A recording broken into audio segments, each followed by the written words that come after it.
so he approached Lila and asked, "Aren't you going to buy it?" She forced a smile and dodged the question. "Oh, yes, I'm not very fond of music boxes. If I bought it, it would just end up collecting dust." The more she spoke, the more embarrassed Lila became, leaving Aslan speechless as well. Playing along, he immediately acted like the kind of man every woman dreams of. "In that case, I will gift this music box to you, my lady." She was delighted but pretended to be shy and refused. "Huh? You don't have to do that." Aslan held the music box, insisting she take it, and a blushing Lila finally accepted. After he turned away, she smiled to herself in bliss. If this were like before, I would have just thought he was a playboy, but after reading Aslan's letters, I can feel his genuine sincerity. A moment later, they opened the door and went outside together, but she was so flustered she could hear the loud pounding in her own chest. He showed a gentle and considerate side. "I've already told them to send the music box to Eligud." Lila felt incredibly grateful. "Thank you, Sir Aslan." "Oh, it's raining. If we walk to the carriage, our clothes will get completely soaked and ruined." Aslan tilted his head slightly. "I'll go get an umbrella." She couldn't hide her surprise. "Huh? Oh, wait," Lila thought to herself sadly. "It's not my clothes. I'm worried Aslan will get wet." The sound of the downpour echoed through the street as if washing away the hazy dust of a quiet day. Each drop shattered on the ground, kicking up countless tiny sparkling water bubbles that glittered in the dim light. The rain was getting heavier. Is Aslan okay? Suddenly, someone appeared in the rain. Someone in a black raincoat approached, making her a little scared. It turned out the person hidden under that coat was Glock. He smirked. "Long time no see, Helena." Lila found it familiar, that voice. Glock pulled back his hood. "Ah, no, I should call you Lila Violet, shouldn't I?" Seeing him, her mind was filled with nothing but panic and terror. "Glock Clariston!" Lila was horrified by Glock's sudden appearance. Why are you here?" He gave a cold laugh. "I don't know. Maybe to get revenge on the little sister who hit me over the head and ran away?" She trembled and backed away. "Somebody please help me." With a cunning look in his eyes, Glock grabbed Lila's hand. "There's no one here to help you. Look around. See anyone?" She frantically looked around, searching for help, but in the end, her surroundings only answered with the sound of the ever-loudening rain. Tears started to well up in her eyes. "Aslan." He pressed his advantage. "You don't have to be so scared. If you just do as I say, both Aslan toddle and you will be safe." Lila's face went pale. What do I have to do?" Glock stated his condition, hitting her right where it hurt. "Leave Aslan Thodel. Go somewhere he can't find you. Somewhere far away." Lila felt like she was standing on the edge of a cliff. Just when I've realized Aslan's true feelings and almost had the chance to tell him, he glanced aside as he remembered something. Glock listed her crimes: impersonating a noble, forging an identity, and receiving approval for marriage from the royal family. I wonder if that counts as insulting the crown, too? She jumped, startled. How did you? If you don't leave Aslan, you'll both have to face the judges together. Aslan will lose all the power, wealth, and reputation he's built up over all this time, all for a worthless commoner like you. Lila was truly terrified to hear something so shocking. A tear rolled down her cheek. "I understand. I will leave Aslan." As Glock. After being gone for a while, Aslan returned to find Lila. "My lady, I'm sorry to have kept you waiting." My lady? My lady? What's wrong?" She lowered her head, her voice strained. "Yes, are you surprised?" But Lila held it back. "I have to go, Aslan." Worried, he thought, what is she talking about? Did something happen in Eligud? She felt guilty toward him. "I'm sorry, Sir Aslan." Aslan shouted, "My lady!" Lila looked up, but tears streamed endlessly down her face. "First, let's go home and talk. You're not going anywhere. Not until I understand everything." "My lady!" The white carriage adorned with roses rolled gently down the dusty road. Inside the carriage, Lila gave a soft, gentle smile, the sunlight filtering through the red curtains casting an indescribably fragile look upon her face. But behind that smile, Lila's eyes trembled as she stared silently into the distance, holding a sorrow that couldn't be put into words. Aslan desperately wanted to know what had just happened to make her like this. What does she mean she has to go? Did something happen while I was away? Did something really happen in Eligud? But in such a short time, how could she have found out? Or is this some scheme by Glock Clariston and Rosaline Peridot? If those two threatened Lila... I think I've been overworking myself lately. I can't be this weak when nothing has been resolved yet. Before long, the carriage had brought him and Lila back to the mansion. Aslan worriedly helped her inside so she could rest. His eyes betrayed his impatience, but he held it back. By now, the ladies' room should be ready. Lila replied sorrowfully. "Yes." Dantan politely led her up. "This way, please." Aslan's illness relapsed. His head spun dizzily, and Aslan could no longer stay on his feet. Hearing a strange sound from behind, Lila quickly turned around. It was a painful sight. He collapsed onto the floor right in front of her and Dantan. Lila's face went deathly pale. "Aslan!" Dantan was equally panicked. "Master, call a doctor, quickly!" The luxurious room glowed with a warm golden light. The roaring fireplace radiated a gentle warmth. The doctor reassured them. Aslan's condition is nothing serious. He's just recovering from exhaustion and lack of sleep. Lila's voice trembled. "So then?" The doctor soothed her. "You don't need to worry so much, my lady. He's just sleeping." Dantan bowed. "I understand. Thank you, doctor." The worry on her face was evident in her eyes, shining with fear and pain. "Exhaustion and lack of sleep? Just how busy has he been?" He replied. "It's true. The master has been overworking himself lately." Lila turned in alarm. "What?" Dantan lowered his head slightly. Recently, the master has been getting less than 2 hours of sleep each day. He suddenly returned to the imperial palace, even skipping meals to bury himself in work, which made us all incredibly worried. The color drained from her face. Aslan had to deal with all that. His eyes were filled with sadness. I cannot go into the specifics of his work, but I can say one thing. Everything he does is to protect you, my lady. Lila never imagined Aslan was so exhausted because of her. To protect me, she felt a terrible unease in her heart. Maybe Aslan has been threatened too, just like how Glock came to me today. In the end, Aslan is always doing things for me. Aslan is exhausted like this from protecting me, and yet I wanted to leave him after hearing just one sentence from Glock. Lila whispered words of encouragement to him. I want to hear so many things from you, and I have things I want to tell you too. So please wake up soon, Aslan. The brilliant afternoon sunlight streamed through the large balcony doors cast elegant shadows across the luxurious room, but the splendor outside couldn't chase away the anxiety blanketing the bedroom. She sat silently on the edge of the bed, hoping Aslan would return to her. Lila took his hand to warm it when suddenly, Aslan's hand moved as if trying to signal something. She jumped up, overjoyed. Aslan, are you awake? Aslan, are you trying to get up? Lila was ecstatic that Aslan had woken up. You're really awake, thank goodness. He offered a gentle smile. I made you worry. I'm sorry. She felt a wave of relief wash over her. Aslan, you have nothing to apologize for. If anything, I'm the one who should be sorry. I made you worry. For no reason. Your body probably hasn't recovered yet. I'll call for a doctor. Aslan gestured, trying to show he was fine. There's no need. Didn't you have something to tell me? But something made him pause for a moment. Let's say everything that's been kept hidden. Lila was taken aback by the suggestion, but she still smiled brightly and agreed. Yes, of course. At the same time, Rosaline's panicked voice rang out. What? Aslan collapsed? Glock looked irritated. Yes, though I don't know when. It would have been better if that woman had just quietly left while Aslan was unconscious. But it doesn't seem like that will happen. In fact, they'll probably get even closer now. Her face darkened. I'm not doing this anymore. He's back, Rosaline screamed. From now on, the things in the plan that you told me to do, I'm not doing any of it. I don't want to be the Duchess anymore. Getting dragged into this is terrifying. I just want to go somewhere no one knows me and live a peaceful life. Block screamed in her face, trying to snap her out of it. What nonsense are you spouting? He shoved Rosaline down without a second thought. Block glared. My head is already about to explode, and you're going to bother me too? Stop talking nonsense and just do what I tell you, just like always. He simply turned and left. She bit her lip as true resentment began to fester. Rosaline knew she needed to do something to make Glock stop ordering her around like a dog. A terrible idea formed in her mind as she stared at the vase on the table, reaching out to grab it. Rosaline stealthily crept toward Glock, holding the vase. The footsteps drew closer. He spun around, but it was too late. She had dealt with Glock in an instant. He collapsed to the floor, blood spreading across the rug. A horrified Rosaline clutched the vase, but any regret for her thoughtless act came far too late. In the luxurious room, glowing with warm golden light, Lila and Aslan were still talking cheerfully. She began to explain calmly. Do you remember? I once said that a ceramic vase that has at the vase on the table, reaching out to grab it. Rosaline stealthily crept toward Glock, holding the vase, held a deep weariness from waking up. But for Lila's sake, Aslan sat and listened. I remember. You've understood the problem. I was wrong. People aren't like pottery, and neither are their feelings or their trust. It's okay if there are cracks when you put them back together after they've been broken. In fact, those cracks serve as a reminder for us not to make the same mistake again. What our relationship becomes in the future depends entirely on how we act. In the present, he murmured. Us in the future. Lila smiled brightly and continued. That's exactly why I wanted to talk. With you, we need to talk so we can trust, rely on, and grow even closer to each other. What I really wanted to say was that I truly love you, but I couldn't say it and just tried to avoid you. I assumed I would be rejected and was terrified of the pain that would follow. There were so many days I could only lament by myself, with countless thoughts and fears. In the end, because I felt I couldn't take it anymore, I ran away. I'm sorry for leaving without a word. I'm sorry for only thinking of my own feelings and saying such harsh things to you. Aslan looked a bit embarrassed. That was all my fault. She shook her head quickly. I'm not saying this to get an apology. I'm saying it because I thought that if I showed my true feelings, you might be able to do the same. Lila squeezed his hand tightly. As if energized, Aslan confessed, it's just like I said before. It's true that I lost my memory. At first, I really didn't know anything, so I was a complete mess. With my aide's help, I recovered my memories up until I was 20, but that's where it stopped. To fill in the remaining 5-year gap, I sought you out, the woman I married. But honestly, after I met you, I just wanted to be by your side. At the time, I thought it was a logical and necessary decision to regain my memories, but that was really just a pathetic excuse. Even though I didn't remember who you were, I subconsciously held on to you because of this feeling that I couldn't be apart from you. Being with you, I gradually started to remember everything. That's also why I couldn't tell you. I was scared. I was scared that if I told you I remembered, you would leave me. Lila asked politely. Can I ask you something? All the things you said and did back then. You weren't just testing my reaction, were you? Aslan answered frankly, no, I've always wanted to do those things. I just hid it because I was afraid of disappointing you.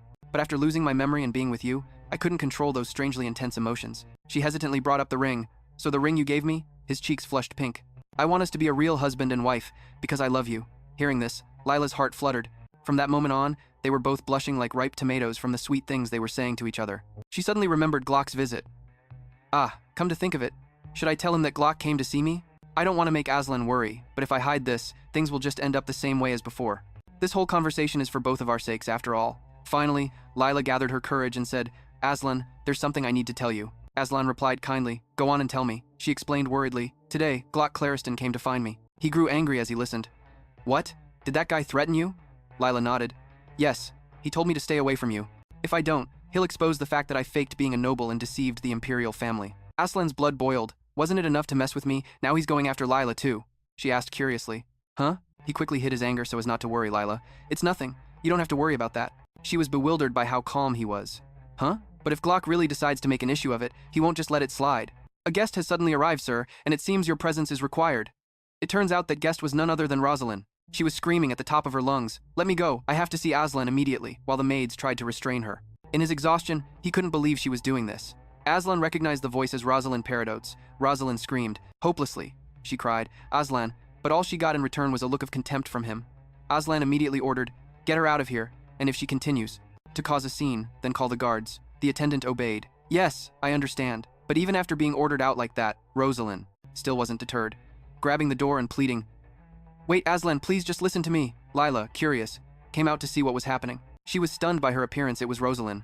Aslan had reached his limit, and he snarled, Dantan, call the guards. Rosalind dropped to her knees and sobbed, please forgive me, your grace. Glock Clariston, he.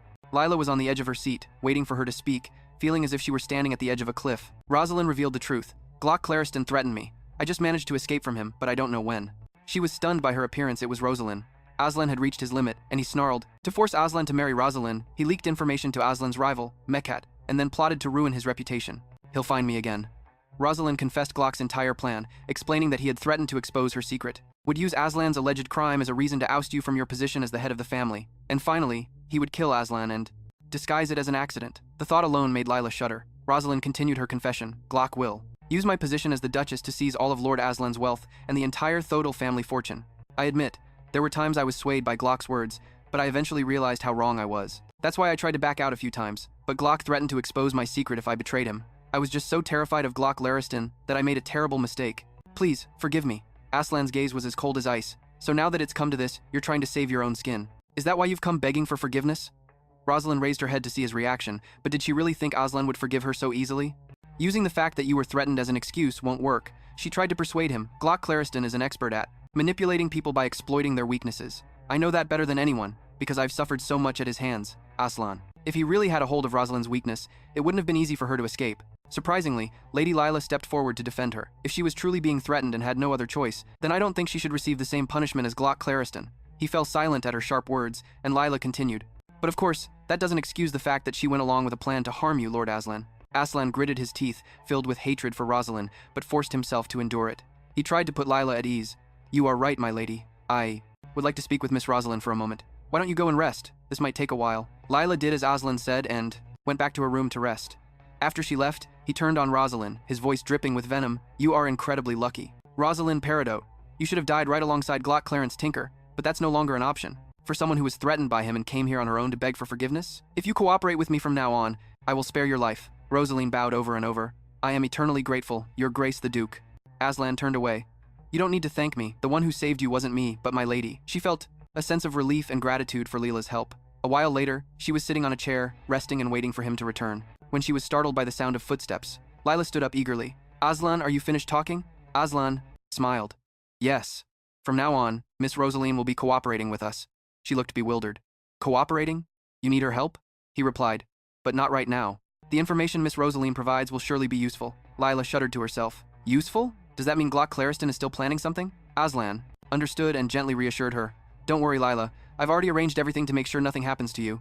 Lila was overjoyed to have someone love her so much. She wondered about her future. In that case, please tell me what's going to happen to me. A few days later, Glock was seething and muttering to the point that he had to drink a beer to cool off. Rosaline Peridot, you dare betray me. If it weren't for her, my plan wouldn't have hit a snag. How can I get her back on my side? After that day, Ember House was surrounded by guards, so I couldn't get in. All I have to do is overthrow Aslan Thodol and everything will be fine. I just need Aceton and the lesser branches of House Thodol to side with me.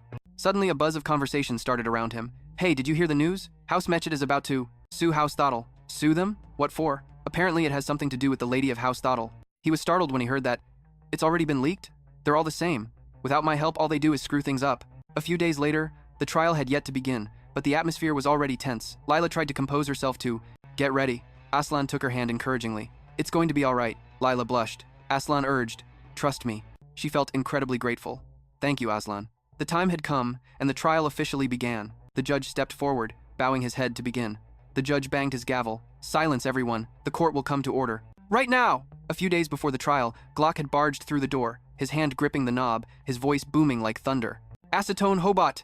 Acetone jumped and turned around. What? Who let this man in without my permission? His servant stepped forward to block him. If you barge in like that, get ready. Aslan took her hand encouragingly. It's going to be all right. Lila blushed. Aslan urged, trust me. Sue House Thottle. Sue them? What for? Apparently it has something to do with the lady of House Thottle. But before he could do anything, Glock shoved him aside. Get lost. Glock strode toward Acetone with heavy footsteps. I heard. He continued to press him.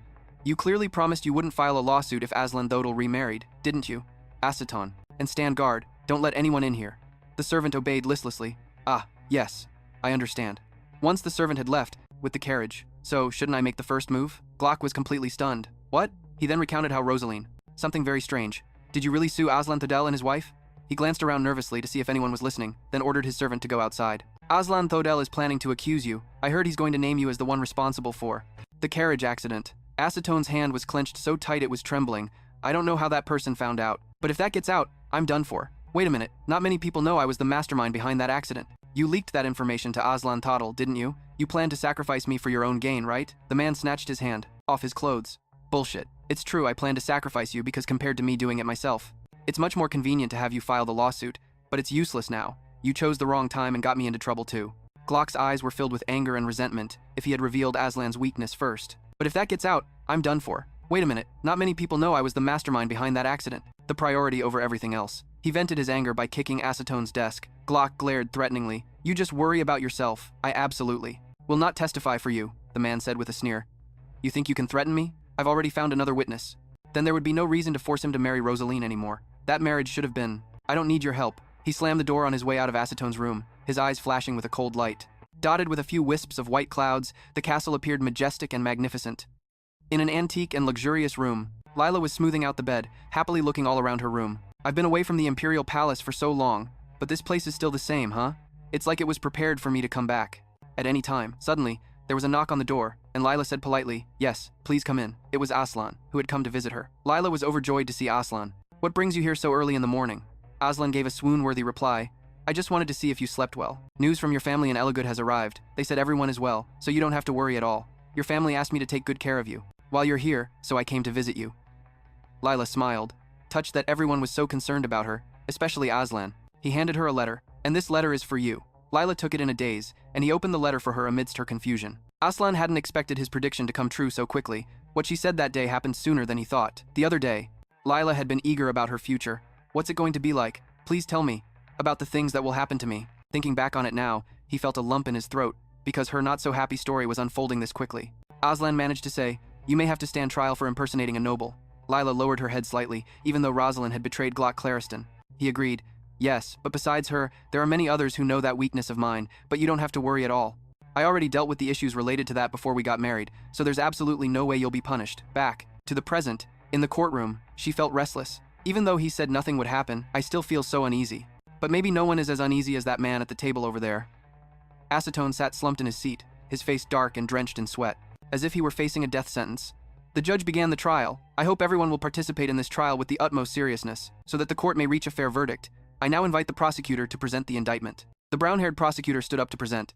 On the 27th of last month, the defendant, Acetone Hobart, has accused Duchess Thoreau of impersonation and deceit, and as a result, the defendant has been charged with the crime of fraud, for deceiving the emperor and harming the honor of the noble duchess. He began to feign innocence. No, it wasn't my fault. The truth cannot be hidden, and I simply reported what I happened to learn to His Majesty. The truth is that Duchess Thoreau is hiding a crime. The brown-haired prosecutor pressed further into the accusations Acetone had made specifically against Lila. You just stated that Duchess Thoreau is hiding a crime. Can you please specify what that crime is? Emboldened, he said, yes. Aceton's face darkened menacingly as he swallowed hard. As he prepared to unleash his accusation, the Duchess Thoreau sitting over there is not Helena Lauriston. The real Helena Lauriston died a long time ago. the brown-haired prosecutor continued. According to your testimony, if the real Helena Larestin has been dead for a long time, then who is the Duchess Thoreau sitting over there? Aslan yelled. She's just a commoner that Count Larestin brought home. She has been impersonating Helena Larestin for a long time and has deceived everyone. She even lied to and blasphemed against the gods during the sacred wedding ceremony. Hearing these slanderous words, all the judgmental and unsympathetic eyes in the room turned to Lila. She tried to remain calm, knowing that her identity being exposed was inevitable. I have to trust in Aslan. He then added to his accusation, startling Lila. I have a witness. The judge called for the witness. Will the witness please come forward? The witness Aslan mentioned stood up. Her face was pale with panic as Lila thought in alarm. That person is. A pillow flew through the air and slammed into Lila's head, making her collapse to the floor, stunned. 3 figures giggled, looking down at her with mocking eyes, delighting in the fear of someone weaker. Back then, Lila could only bite her lip and endure it, letting the humiliation seep into her with every breath. Thinking back on it, her heart still clenched. A memory she thought had faded was now rushing back with a sharp pain. I really thought I would never see you again. The judge began to question the witness. Witness, if you are ready, then let us begin. Can you swear to tell the truth? And are you prepared to face the legal consequences should you lie? Aslan's witness raised a trembling hand. Yes, I swear. The judge gave the order. Witness, you may begin. She sat down to begin her twisted tale of Lila's life. Ever since Lady Helena, the real Lady Helena, was born, I have worked in the Larestin household. But tragically, Lady Helena passed away when she was very young. The entire Count's household was plunged into sorrow, and the Countess was the most devastated of all. At some point, she began to believe that the deceased Lady Helena was still alive. The Count tried everything to help her, but no matter what he did, the Countess's affliction showed no signs of improving. Finally, one day, the Count brought home a little girl, who looked quite a bit like Lady Helena. Perhaps he could no longer bear to watch the Countess suffer from the sorrow of her daughter being gone. And the poor Countess came to believe that child was truly her daughter. The judge promptly interrupted. Wait a moment, witness. You said the Count brought home a little girl. What do you mean by that? Are you saying that Count Larestin? Did he bring that child home legally with the consent of the child's parents? The witness was visibly flustered. Well, yes, that's probably true. I heard he gave money to the child's parents. The judge was extremely suspicious. Was the witness implying that Count Larestin had participated in human trafficking? He waved his hands and stammered in reply. No, that's not it. That's absolutely not what it was. It was like an actor in a play. Because the Countess was desperate, he gave her money and asked her to come home and play the role of their daughter. Just ask that woman over there. Even though it was an act, for the Countess's sake, the Count loved her as if she were a real young lady. But she dared to forget her fake identity. As Lady Helen to seduce men and then betray the Count. From this point on, all the malicious words in the courtroom were directed at her. If that's true, then the defendant isn't in the wrong, is he? It seems the Duchess is the one who truly deceived His Majesty the Emperor. Aslan sensed the panic in Lila. He squeezed her hand, giving her silent strength, reminding her that no matter what, Aslan was by her side. Lila dazedly looked up at him. Aslan smiled and nodded, signaling, trust in yourself and in me. The judge gave his next order. The witness may step down. He sat, in deep thought, connecting the testimonies to deduce the truest outcome. Suddenly, Aslan stood up to defend her. Your Honor, may I have the opportunity to present my argument? To defend my wife's honor? The judge stared at him with a look of displeasure, but in the end, he allowed him to speak. The court grants permission to speak. The plaintiff may proceed. Aslan solemnly declared, as the representative of the House of Total and as my wife's closest kin, I reject the previous witness's testimony in its entirety. I swear before this sacred court that the person sitting next to me is indeed the daughter of the late Count Larestin, Helena Larestin, and the Duchess of Thodel, my life partner. Aslan reacted violently. Lies! Duke Thodel is lying! He then held up the legal evidence. Right here in court. At this time, I would like to submit evidence that can prove my testimony. This document was drafted by Count Larestin before he passed away, for the purpose of officially accepting my wife into his family. If you look at the date this document was drafted, you can see that the Count had officially recognized my wife as the daughter of the House of Larestin before we were married. He yelled forcefully. That document is clearly a forgery. That woman forged it so she could marry Duke Thodel. If Count Larestin truly considered that woman his daughter, then why didn't he adopt her long ago? The judge banged his gavel, signaling. He warned, silence. The defendant will refrain from making speculative statements regarding the plaintiff. The plaintiff may continue. He calmly continued his testimony. As the defendant said, the Count and Countess did intend to adopt my wife before she came of age. However, before the adoption procedures could be carried out, the Countess unfortunately passed away, which led to the adoption being postponed. As time went on, when my wife had come of age, Count Larestin completed the adoption that before could not be finished. During that period, I met and became engaged to her. Although initially, Count Larestin was not pleased with our union, an engagement without following the proper procedure, but he eventually approved of the marriage. During the wedding preparations, the Count feared that my wife's status would affect her future married life. Therefore, even though it was late in the process, he rushed to complete the adoption procedures. A few days ago, Aslan told me about Count Larestin's adoption. Aslan is determined to protect Lila to the very end, even though My wife is not their biological daughter, but is the defendant intentionally twisting the love and concern of parents for their child? Before we married, Aslan convinced the Count to adopt me, but he kept it a secret, fearing the public backlash against someone like me who already had a family. They started to see her in a more positive light. Oh, so that's what happened. Duchess Thoreau is so pitiful, losing her adoptive parents only to be slandered like this. He stiffened. Wait, hold on a minute. Isn't that name a bit strange? Your Honor, if Count Lariston officially adopted her, then why would he use the same name as his biological daughter, who passed away? Why not use her real name? This is proof that this is a fabrication, Aslan confidently retorted. Your Honor, there is a reason for that. The fact that my wife's name is the same as the late daughter of the Count and Countess was to allow her to inherit the assets of Countess Lariston. Countess Lariston, when she was alive and preparing for the adoption, was worried that my wife's origins would be revealed within high society, so that my wife would not face any disadvantages in aristocratic society, should her commoner background be revealed. The Count and Countess agreed to let my wife use their biological daughter's name in order to corroborate all of this testimony. I will present as evidence the adoption papers, handwritten by Count Lariston, and the will of the Countess. According to this will, Countess Lariston bequeathed all of her assets to my wife. If the late Countess did not consider my wife her own daughter, how could she have possibly written this will? The judge examines the evidence and acknowledges that all the documents have been notarized, and the signatures and the handwriting are indeed those of the Count and Countess. A more detailed examination may be required, but, for now, the court will recognize the evidentiary value of the evidence presented by the plaintiff. He let out a victorious smirk. The defendant runs a railroad company, correct? Acetone, feeling cornered, gave a weak response. That has nothing to do with today's trial. Aslan sighed wearily, as if watching a tedious farce, and launched a relentless attack, applying pressure. The McCat Company, which the defendant operates, is a direct competitor to the plaintiff's company in the bid for the Western Railway line. Therefore, I accuse the defendant of conspiring to harm me and my wife in order to gain a personal advantage. He tried to deflect. Your Honor, he is slandering me with matters completely unrelated to this case, the judge concurred. The court requests that the plaintiff refrain from making statements that damage the defendant's reputation. Aslan's voice turned serious. I understand, Your Honor. If that is the case, then I will now explain the reason for my assessment of the defendant's actions. I, Aslan Thodel, stand here today to press additional charges against Acetone Hobot. Lila was stunned by his firm resolve, while Acetone struggled to protest, but his words now carried no weight. What nonsense are you spouting? He delivered the final, devastating blow. He was so ashamed he didn't know where to hide his face. I'm sure everyone is aware that not long ago, I was involved in a carriage accident. During the investigation following the accident, I discovered evidence that showed the president of the McCat Company, a man named Hobos, was the mastermind behind the incident. After confirming the defendant was the one who orchestrated the accident, I continued to gather evidence, proving the defendant's involvement. In addition to the evidence, we also have witnesses who are ready to confirm it, and the court may question them. Acetone completely broke down. No, he stammered. Acetone was desperate to survive. It's over, but I at least have to cut him loose. Acetone bowed his head. In defeat, I acknowledged Duke Thodel's statement.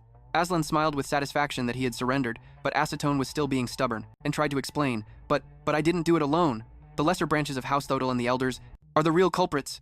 I was threatened, so I had to follow their orders. The judge cut him off. In any case, it is time to reach a conclusion. The court will now deliver its final verdict. First, regarding the defendant's accusation, the court confirms that the defendant, Acetone Hobos, has committed slander, severely damaging the honor of Duke Thodel and the Duchess. Furthermore, the defendant's crime of attempted murder is extremely serious. The defendant shows no remorse and has even slandered the plaintiff to conceal his crime with malicious intent. And this act of slander is also connected to insulting the royal family. The court hereby sentences the defendant to 215 years in prison, including hard labor. The next day, the paperboy continued his daily route. New paper here, get your new paper. All the hottest stories right here. The rumors about Duke Thodel, sued for fraud, and even targeted for assassination. McCat Company President Hobos Acetone slanders Duchess Thodel. Hobos's murder plot was exposed in court. Yesterday's trial is all anyone can talk about. But in the end, isn't Duchess Thodel a commoner? Yeah, if she comes from a common background, that position is a bit much for her. What are you talking about? It was acknowledged in court that she is a count's daughter, so her bloodline is not an issue. The aristocracy values bloodlines in even the smallest of matters.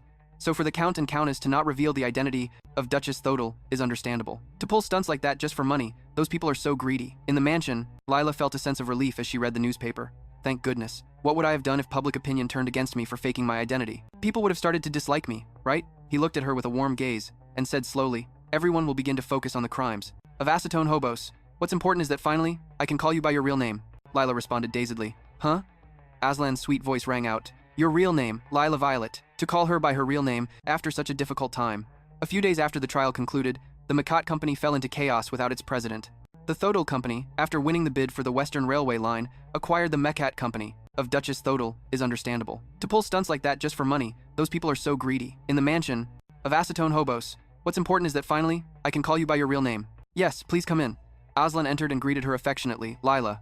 The moment she saw her visitor, she asked excitedly, Aslan, what brings you here? He smiled and explained, I just came to see you, and expanded its operations. Lila carefully penned each letter. Thanks to Aslan, everything is going smoothly. Soon, I will return to Elogud. She carefully folded the handwritten letter and placed it in an envelope. A sudden knock on the door made Lila pause. She confessed, I'm not against it, but is it really okay? After such a huge scandal, I'm afraid if you get involved. Oh, and have you given any more thought to announcing your real name? At the mention of it, Lila's spirits fell a little, because of the Count and his wife, so from now on you can live completely as your true self. Lila was still skeptical. Will people really believe that? Aslan assured her with all his might, they will. And even if they don't, I will make them believe.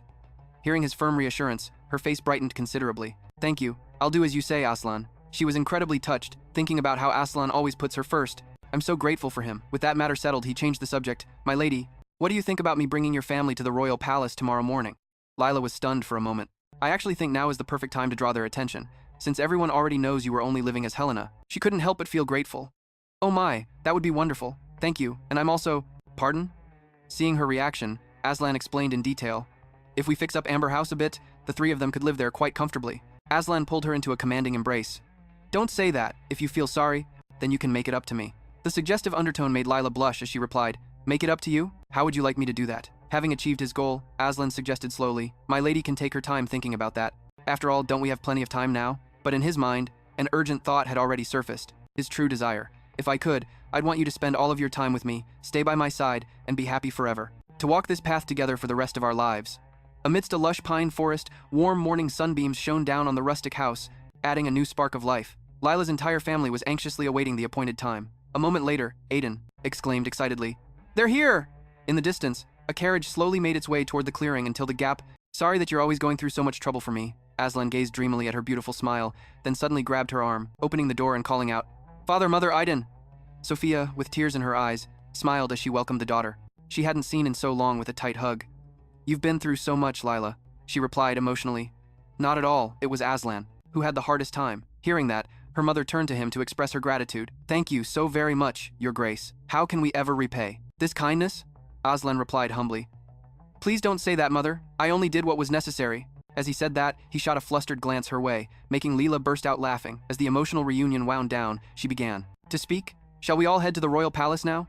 Aiden enthusiastically piped up. I couldn't agree more. I want to live in the capital. The city of splendor awaits me. Sophia, standing nearby, also. Between them closed, and the driver abruptly halted the horses right in front of them. Instantly, a cheerful Lila emerged from the cabin. We'll be happy living together without a care in the world. The vision of a beautiful future painted by those sincere words left her a bit dazed, and just then Aslan gently reminded her. In that case, let's say our goodbyes to everyone first, before we leave Elogud. Lila looked up at him, puzzled. Say goodbye? Aslan seemed to have seen through the reluctance in her eyes. Yes, I'm sure that during your time in Elogud, you received a great deal of kindness, my lady. Let's stay for a few days to say goodbye to everyone. She finally snapped out of her nostalgic reverie, and Lila cast her gaze out into the distance, taking in the scenic view one last time. I've met so many wonderful people, but now I really have to part. I'll probably miss them a lot after I'm gone. The next day, in a quiet classroom, a voice rang out. Thank you so much for everything, Pastor. Lila earnestly expressed her gratitude. I was so happy, thanks to you lending me books and giving me the chance to meet the children. The pastor, however, brushed off the praise, expressed her agreement. Since Lila will be living in the Imperial Palace from now on, we should go with her, right? Very much. Just as he finished, a group of children burst into the room shouting, Teacher! Riyat was the first to speak. Teacher, please don't go. Jody, next to him, pleaded with a choked voice, Please stay. Faced with the children's innocent pleas, Lila let out a comforting laugh. Oh my, it's not goodbye forever. I'll visit sometimes, so we'll be able to see each other again. Jody tugged on the hem of her skirt, calling out wistfully, Teacher. Lila smiled affectionately, and asked, What is it, Jody? The little girl excitedly voiced a question she'd been curious about for a while. Are you marrying Mr. Aslan? Her face couldn't help but flush at the sudden, unexpected question. Jody, what makes you think that? The little girl hesitated for a long moment, before hesitantly revealing, I'm not supposed to. Mr. Aslan said it was a secret, but Miss Lila should know, right? Mr. Aslan said he's going to marry you, Miss Lila. Hearing this, she couldn't hide the happy smile that spread across her face as she gently tucked Jody's hair back. Aslan said that, did he? Riyat, on the other hand, threw himself into her arms and started to wail. Teacher, don't get married! You have to marry! Me, teacher, live here with me and marry me too. Lila cheerfully consoled him. Don't cry, Riyat. In the other room, Aslan, before hesitantly revealing, I'm not supposed to. Mr. Aslan said it was a secret, but Miss Lila should know, right, Mr. Aslan? Smoothly? Oscar quickly reported on the progress. Yes, sir. It should be approved within a few days. Hearing this, Aslan was satisfied and gave his next instruction. Then it seems it would be best to return after the name change is finalized. Keep an eye on the press for me and prevent any strange rumors. Be sure to warn them that I will take all possible measures if they publish any nonsense. He immediately bowed and accepted the order. Yes, I understand, sir. His expression suddenly turned dark and dangerous. As he changed the subject, settle everything before I return to the Imperial Palace. And as for Glock, Claritin? Oscar reported professionally. I have arranged for him to be under constant surveillance, and if the report is correct, he will be meeting that person today. From Glock's position, it's an offer he can't refuse, so we will certainly be able to apprehend him. After listening, Aslan mused thoughtfully. Good. I can't let him get away. Like a little rat after causing my lady so much suffering. Time slowly passed. As evening fell, a mysterious cloaked figure was fumbling to find their way. In a small alley nearby, 2 mercenaries were silently tailing him. Hidden under his hood, Glock seemed to have noticed their presence, and he suddenly quickened his pace. On the move, Glock ran as fast as he could while silently cursing these leeches, before nimbly ducking behind a hidden corner. The red-haired soldier, having lost the target, immediately shouted an order. He couldn't have gotten far. Search the area thoroughly. Though panting heavily, Glock couldn't help but smirk, relieved to have shaken his pursuers. A look of contempt crossed his face. How stupid! Glock pulled out a letter to read. This is all I can do now. Remember to keep your promise to meet at the appointed time and place. Rosaline Peridot. The contents made him gloat to himself. Lost in his schemes, it was right not to abandon her. She is still useful after all. She foolishly handed over her entire fortune without me even having to threaten her. Did you all really think I would give up that easily? You got away this time, but there won't be a next time. A few days later, under the twilight sky, Glock walked down a deserted road, cautiously approaching an alley and calling out in a low voice, Rosaline, I'm here. Rosaline, come on out. A feeling of unease grew inside him until he sensed a presence behind him. He angrily spun around and snapped, Hey, if you're there, say something. However, contrary to his expectations, Glock was surprised to see the familiar faces of the 2 men who had tailed him the other night. What is this? You bastards! Has Rosaline been captured? Why are you suddenly threatening a passerby? Do you even know who I am? The red-haired soldier coldly cut him off. You're Glock Clariston, he stammered in confusion at the man's indifferent attitude. What? How? How do you know that? The soldier casually remarked. It seems you still don't grasp the situation, do you? Glock defiantly demanded. What are you talking about? What did you do to her? The red-haired soldier didn't bother to explain and simply drew his sword. Honestly, dying without knowing a thing is the ending you deserve. With a swing of his sword, Glock's agonizing screams echoed endlessly. After dealing with the target, the red-haired soldier gave orders to his comrades, clean this up and then report back to me. The rest of you, move out now, the group responded in unison. Understood. The scene then shifts back to Aslan's office where he was listening intently to a report from his subordinate. Afterwards, he gave a satisfied smile, a hint of cruelty flashing in his eyes as Aslan stood up. To end the conversation, you've all worked hard. He calmly put on his overcoat and left, coolly recalling his plans. In truth, I've known about Glock Clariston's movements for a long time. I was just waiting for the right moment. To deal with both Acetone Hobos and anyone else with ill intentions toward me, everything was completed exactly as planned. But his train of thought was interrupted as Aslan stepped down from the carriage. The image of Lila waiting in front of the house to welcome him warmly flooded his mind. Aslan's mood seemed to be lifted by her radiant smile as Lila drew closer to him. He said with a heavy heart, I'm sorry. He gently placed a kiss on the back of her hand, and Lila tried her best not to reveal her pain. In my heart, more than waiting for the right time, just seeing Glock reminded me of all the suffering you endured. Aslan explained honestly, I was late because I was making thorough preparations. Hearing this, Sophia, who was beside him, cheerfully dismissed it. What's there to be sorry about? We could have made our own way to the palace. We should be thanking you for being so considerate. Charlila quickly chimed in as well. So, shall we get going? They all laughed and joked together, creating a wonderfully harmonious family atmosphere. The journey was quite long, and by the time they reached the palace, the sky was already tinged with pink. Inside the residence, Lila suggested a bit anxiously, Aiden and my parents aren't familiar with the layout of Amber House, so perhaps I should help them unpack? Aslan quickly eased her worries. I've already assigned staff to help, so you don't need to worry about it. Instead, there's something I need to tell you, so could you spare me a moment? Lila readily nodded in agreement. Of course. After they moved to a more private room, she still seemed to be in disbelief. Glock Lariston is dead? Aslan confirmed frankly. Yes. Lila immediately put the pieces together. Aslan, did you do this? I'm not blaming you, I'm just worried you might get into trouble. So please, just tell me. Are you all right now? He admitted honestly, yes, that's what happened. Hearing that, the heavy weight on Lila's heart was finally lifted. Then that's all that matters. However, faced with her nonchalant expression, Aslan subconsciously looked down. My lady, aren't you scared or disgusted by me? Lila immediately shook her head. Not at all. Even though he was a member of the family, to me it feels like a bad relationship has finally been cut off. So you don't need to feel sorry. I will support anything you do. That goes for the future too. Oh, does Miss Rosaline know about it?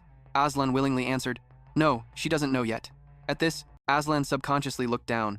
My lady, aren't you scared or disgusted by me? Lila immediately shook. The people he hurt.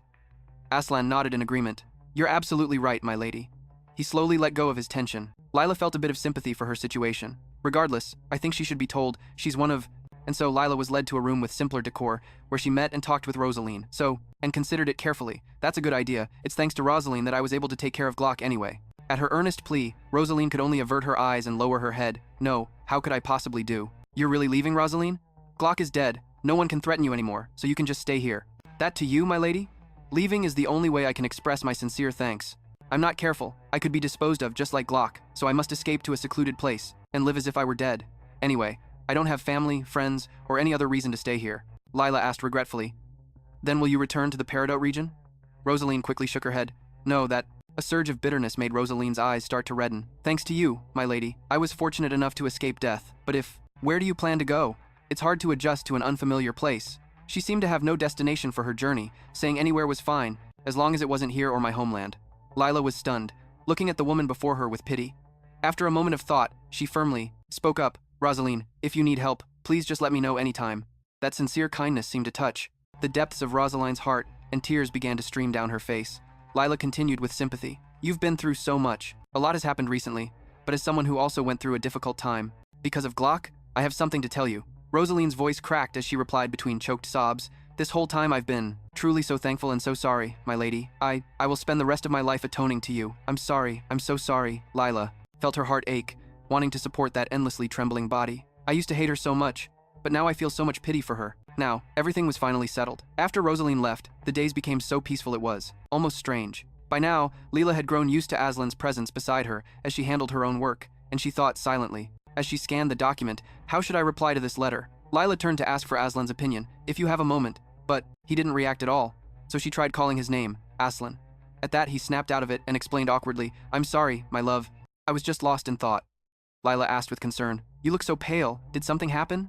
Aslan quickly reassured her, it's nothing, just some company business.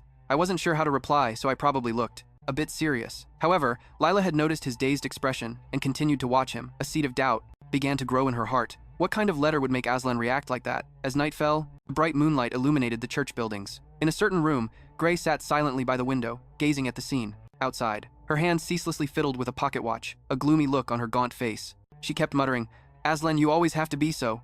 Lila sat motionless on her bed, watching the bright sunlight stream into the room. After a knock on the door, she calmly gave her permission. Come in. Jenna couldn't hide the joy on her face. My lady, it's been so long. When Lila realized who it was, she happily jumped up and asked, Jenna, it's been a while. Were you away? I haven't seen you working in the mansion. She calmly recounted. A difficult time. You see, I returned to my hometown for a while. After you left, my lady, I resigned from my position. But, a few days ago, I heard the news that you had returned. As soon as I heard, I sent a letter to the Duke's office saying I wished to serve you. Fortunately, I was rehired. It was then that Lila realized Aslan had even taken care of Jenna's situation. She expressed her feelings honestly. I'm truly so grateful you came back, Jenna. Having you here is such a relief. She immediately grew even more enthusiastic about her work. Please don't say that, my lady. From now on, I'll do my absolute best to make up for the time I couldn't serve you. So if you need anything at all, please just let me know anytime. Lila thought for a moment before making a request. Ah, perfect timing. I was just about to go out. Could you help me prepare something simple? Jenna immediately complied. Right away, of course, madam. Since you've entrusted this to me, I'll make you the most splendid lady in the entire imperial palace. Her over-the-top enthusiasm made her a little hesitant to go along with it. All right, that sounds interesting, Gina. A moment later, under Jaina's skillful hands, Lila had changed into a dress. It was a gorgeous yet formal ball gown. Gina chose accompanying jewelry that further accentuated her beauty. There, it's done, madam. What do you think? Lila couldn't help but exclaim, oh my goodness, as she stared blankly at her own image.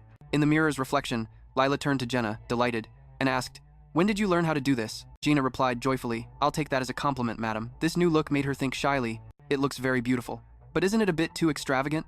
I was just planning on a family outing today. Meanwhile, at another villa on the island estate, the air was also buzzing with energy under the clear blue sky. He kept looking anxiously toward the iron gate. Shouldn't she be here by now? Seeing this, Sophia chided him in annoyance. It looks very beautiful. But isn't it a bit too extravagant? I was just planning on a family outing today. Flashed a cheeky grin. But Mom and Dad came out to wait even earlier than I did.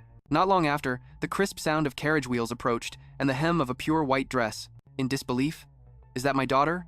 Meanwhile, Aiden had an even more over-the-top reaction, asking, Who is that? Oh my, why is everyone standing out here? You could have just waited comfortably inside. Lila's father's eyes widened, flashed a cheeky grin. But Mom and Dad came out to wait even earlier than I did. She asked back in confusion. Huh, why would you ask that? Only then did he seem convinced. Her voice sounds right. It really is my sister. I almost didn't recognize you. Only Sophia was choked up with heartfelt praise. Oh my goodness, seeing you like this, I can finally feel that you've truly become a duchess. At this, Lila's father chimed in. You're so beautiful, it took me by surprise. Lila, you look just like... Belonging to Lila appeared from behind the carriage door. She gently lifted one side of her skirt as she approached her family. She thought awkwardly to herself, this outfit really is too extravagant. I should have asked Gina to remove some of the jewelry. Sophia must have sensed her thoughts and said seriously, honestly, my daughter, you are so beautiful and elegant that I have to wonder if you suffered all these years because you were born to the wrong parents, a queen from a fairy tale. The bittersweet situation made her try to stop them out of embarrassment. Oh everyone, you're flattering me too much. I've only made it this far because you and Dad raised me with all your hearts. Besides, whenever things were tough, I always had you, Dad, and Aiden by my side. Thinking of my family is what allowed me to get through everything. Her sincere confession made the two strong men in the family get teary-eyed. Lila. Sophia couldn't hold back her tears of happiness either. The warmth from the hand caressing her face moved Lila deeply. Mom, please don't say that. You have to have a really good time, okay? There are so many places in the Imperial Palace that I want to show our family. Lila and her mother continued to chat animatedly, leaving the men to follow quietly behind them, the family of 4, all together. Oh, you've grown up so much. I'm sorry, my dear, I didn't understand your heart. Lila took that as her cue and cheerfully requested, if you want to apologize, then today. The outing went wonderfully, with radiant smiles on the faces of every member of Lila's family. On a cozy sofa, she contentedly recalled the precious moments with her family. She wanted everyone to experience the very best, and thankfully, she had saved up a good amount of money. Sophia approached her to express her joy. It's all thanks to you that I get to visit places like this. Lila humbly replied, it's nothing, Mom. Her mother, feeling apologetic, wanted to repay her for her efforts. How can we just accept all of this? Lila firmly refused any kind of scorekeeping. They dined at a luxurious restaurant, and afterward, they continued to stroll and shop at countless stores, to even better places. Before she could finish, a shrill voice rang out. Look at that. How utterly ridiculous. It's unbearable. A flustered Lila looked for the source of the sound, and over there, a noblewoman, with chestnut brown hair, was deliberately making a snide remark. So many people have suddenly gotten rich lately, trying to act like true nobles. Isn't it laughable? The black-haired noblewoman even shot a quick glance her way. You're absolutely right, my lady. How can they be so crassly vulgar? The two of them put on a little show, one leading and the other echoing. Well, what else can you expect when they come from a background like that, only knowing how to buy off servants with money? Oh my, what if they hear you? This is their chance to show off their money to us worthless people. Amidst the tense and gloomy atmosphere, Sophia took the initiative. Let's go outside for a bit. I want to get some fresh air. The outing finally came to an end as Lila's family sat together in the carriage. On their way home, Lila's father exclaimed with excitement, the capital is really something else. I've been here before, but I never realized it was so big. Aiden happily agreed. You probably couldn't see it all in a month, right? Is there anywhere you haven't been, sis? Startled by her name, Lila snapped back to reality. Huh? Oh, probably. I don't go out much. Her mind was now clouded with anxious thoughts, worried that her mother had been hurt by those words from earlier. Sophia quickly noticed her daughter's dazed expression. Lila, are you all right? Hearing this, Aiden asked with concern. What's wrong? Did something happen to you, sis? Their mother then frankly expressed her fears. Being with you is wonderful, of course, but I'm worried that the more you're seen with us, the more you'll be looked down upon in high society. You've already worked so hard, I don't want to be a burden that makes you suffer even more. Lila quickly denied it. That's not true. However, Sophia continued to express her point of view. We'd be better off returning to Elogus than having you be disrespected by the nobles at the palace. Aiden immediately understood everything and puffed up angrily. No way, sis, Mom. If anyone says something like that, just bring them to me. I'll pound them into rice cakes. You'll see. Let them have a taste of a commoner's fist. Besides, you're a noble duchess now. The more you'll be looked down upon in high society. You've already worked so hard, I don't want to be a burden that makes you suffer even more. Even though this old father of yours isn't in his prime anymore, I can still take care of 3 of those pathetic nobles. Sophia, she chuckled, teasing him. What are you talking about, my frail gentleman? He proudly retorted. Am I wrong? I was pretty famous before I met you. After witnessing the protectiveness of her family members, the knots in Lila's heart began to untangle. Who would dare look down on you? As if the atmosphere wasn't lively enough, Lila's father chimed in with a cool voice. He was right. No matter what my background is, I'm a noble now. And if anyone looks down on me, it's just due to their own ignorance. Aiden immediately cheered her on with flattery. That's our strong duchess for you. A seed of determination suddenly sprouted in Lila's subconscious. That's right. I'm no longer the weak Helena Lorestan. If I'm going to live as Lila Thodol, I have to live up to the name. To do that, I need to solidify my position even more, at least so that my parents won't have to worry anymore. From now on, I'll live like a true duchess. A few days later, Dantan was surprised to see who had come knocking on his door. My lady, is something the matter? Lila silently clutched the thick book in her arms and spoke frankly. Asking for a favor, Dantan, if you have a moment, could you help me with something? A stunned Dantan repeated, you wish to learn about the work? Lila nodded in confirmation. Yes. Perhaps it's time I started taking on the duties of a duchess.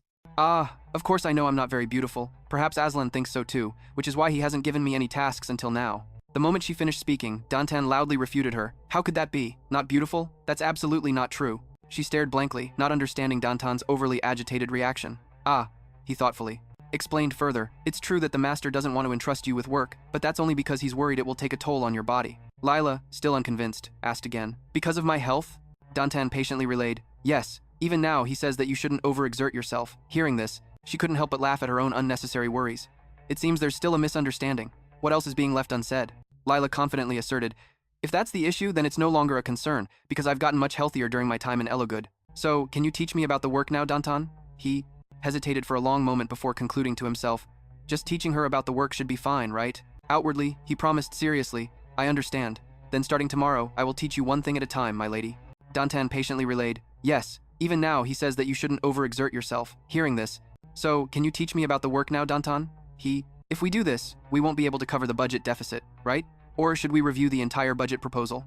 He also did his best to instruct her from his own experience. She enthusiastically asked countless questions. Dantan, what should be done in a case like this? Lila's face immediately brightened. Thank you so much, Dantan. From the very next day, I began learning how to manage the Duke of Dawdle's office from Dantan. From his perspective, Dantan and Lila were having a very pleasant time together. Ah, there's no need to go that far, my lady. In this case, after checking last year's records, Lila was casually discussing things with Dantan, realizing that's how it was done in this field. He was also generous with his praise. The two of them were so engrossed in their discussion that they didn't even notice Aslan's figure silently watching them from afar. That fleeting thought caused Aslan's expression to darken in an instant, over on the other side, causing her to say, You're embarrassing me. Dantan continued to show his admiration. I'm not just saying that, madam. You are truly very skilled, looking incredibly intimate, like a real couple. Aslan immediately grew wary. Do you have to be so gentle? Just for a work lesson? Can't you just say what's necessary? In his imagination, their conversation should have been serious.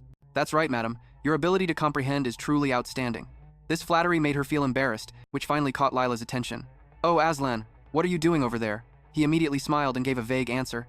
Oh, it's nothing. Meanwhile, Aslan was constantly trying to get a grip on his thoughts. That's right. Lila is my partner, and Dantan is a loyal servant. So why should I be suspicious of the two people? And brief. After you finish this, madam, please bring the documents over. Yes, I understand. A dark, resentful aura began to radiate from Aslan. Replied politely, All right, thank you for your hard work. But before he could finish, he saw something troubling through his own personal filter. The traits of Dantan flashing before Aslan's eyes. Quite handsome, unmarried, competent, and single. At this thought, he quickly reverted to his previous gloomy and dazed state. This made Lila a little concerned. What's wrong, Aslan? You don't look well, Aslan replied sullenly. No, it's nothing, madam. Dantan immediately sensed the trouble and quickly made an excuse to flee. I'm so sorry, madam. I trust the most? At that moment, Dantan spoke up. Well then, I shall take my leave now. Aslan reverted to his previous gloomy and dazed state. This made Lila a little concerned. Away, if I don't handle this business, I'll be in danger, so you've misunderstood, master. A few days later, Aslan opened the study door without a word. He very naturally approached an armchair next to Lila, sat down, and smiled brightly. I took up your time when you're so busy. Dantan was in such a hurry to leave that he blurted out. Not at all. It's just that if I don't run, have something urgent to do, so I must be going. Lila then turned her attention to him. Oh my, I'm so sorry, as he explained. Forgive me, darling. I'm just going to rest here for a moment. She comfortably accepted his unexpected presence. Serious regulations. The next page is about the disciplinary procedures for such cases. However, Dantan couldn't help but falter under Aslan's intense stare. This confused Lila, who asked him, Is something wrong? He guiltily shot to his feet. Forgive me, madam, I need to speak with the master for a moment. Are you really that bothered? It's all right. However, having learned his lesson from last time, Dantan silently observed the atmosphere between the two of them for a moment. Only then did he reluctantly return to the topic at hand. Well then, these are all examples of cases where employees violated. He coolly gave a plausible excuse. It's merely a coincidence. As the master of this company, I was just curious to see if the lesson was going smoothly. Dantan sighed internally. Oh please. Just at that moment, Aslan. Do him out. Don't pretend you don't know. You weren't like this when I was teaching the madam about business. Continued to reveal his true purpose. I say this because I've noticed you've been quite distracted from your work lately. If you agree, I'll do my best to set you up, he asked again. But do you have any intention of getting married? Blindsided by this random question, Dantan was utterly confused as Aslan. By this? Aslan played innocent. What are you talking about? Dantan then bluntly called, With a good match, I wonder if you have any particular preferences? After hearing that, Dantan could only cover his face with his hands. Oh no. Dantan decided to speak his mind. Frankly, master, I understand what you're worried about, but I swear, I have never had any intentions toward the lady, other than to serve her, just as it has always been with you, your grace. It is the same now, and in the future, I will always be your loyal servant. The overly solemn oath made the skin at the corners of Aslan's eyes turn red. Ahem, alright, that's enough, I misunderstood you. Dantine humbly corrected him, has become more mentally stable. But you're still overly sensitive when it comes to matters concerning the lady. Thinking of this, he was the one who said he would never care about marriage or a lover his entire life, and yet lately, your grace, at all, sir, it was my fault for causing the misunderstanding. With the issue resolved, Danton secretly sighed in relief. Alright, let's look on the bright side. From a high church window, where Gray was sitting, her dry cough echoed ceaselessly, and seeing this, the director, this is the first time the master has ever loved someone so deeply. The clear blue sky and warm rays of sun signaled the start of a new day in a small village. Everyone was bustling about, busy completing their tasks. These simple scenes could be easily observed. Nurse, so should I call your son?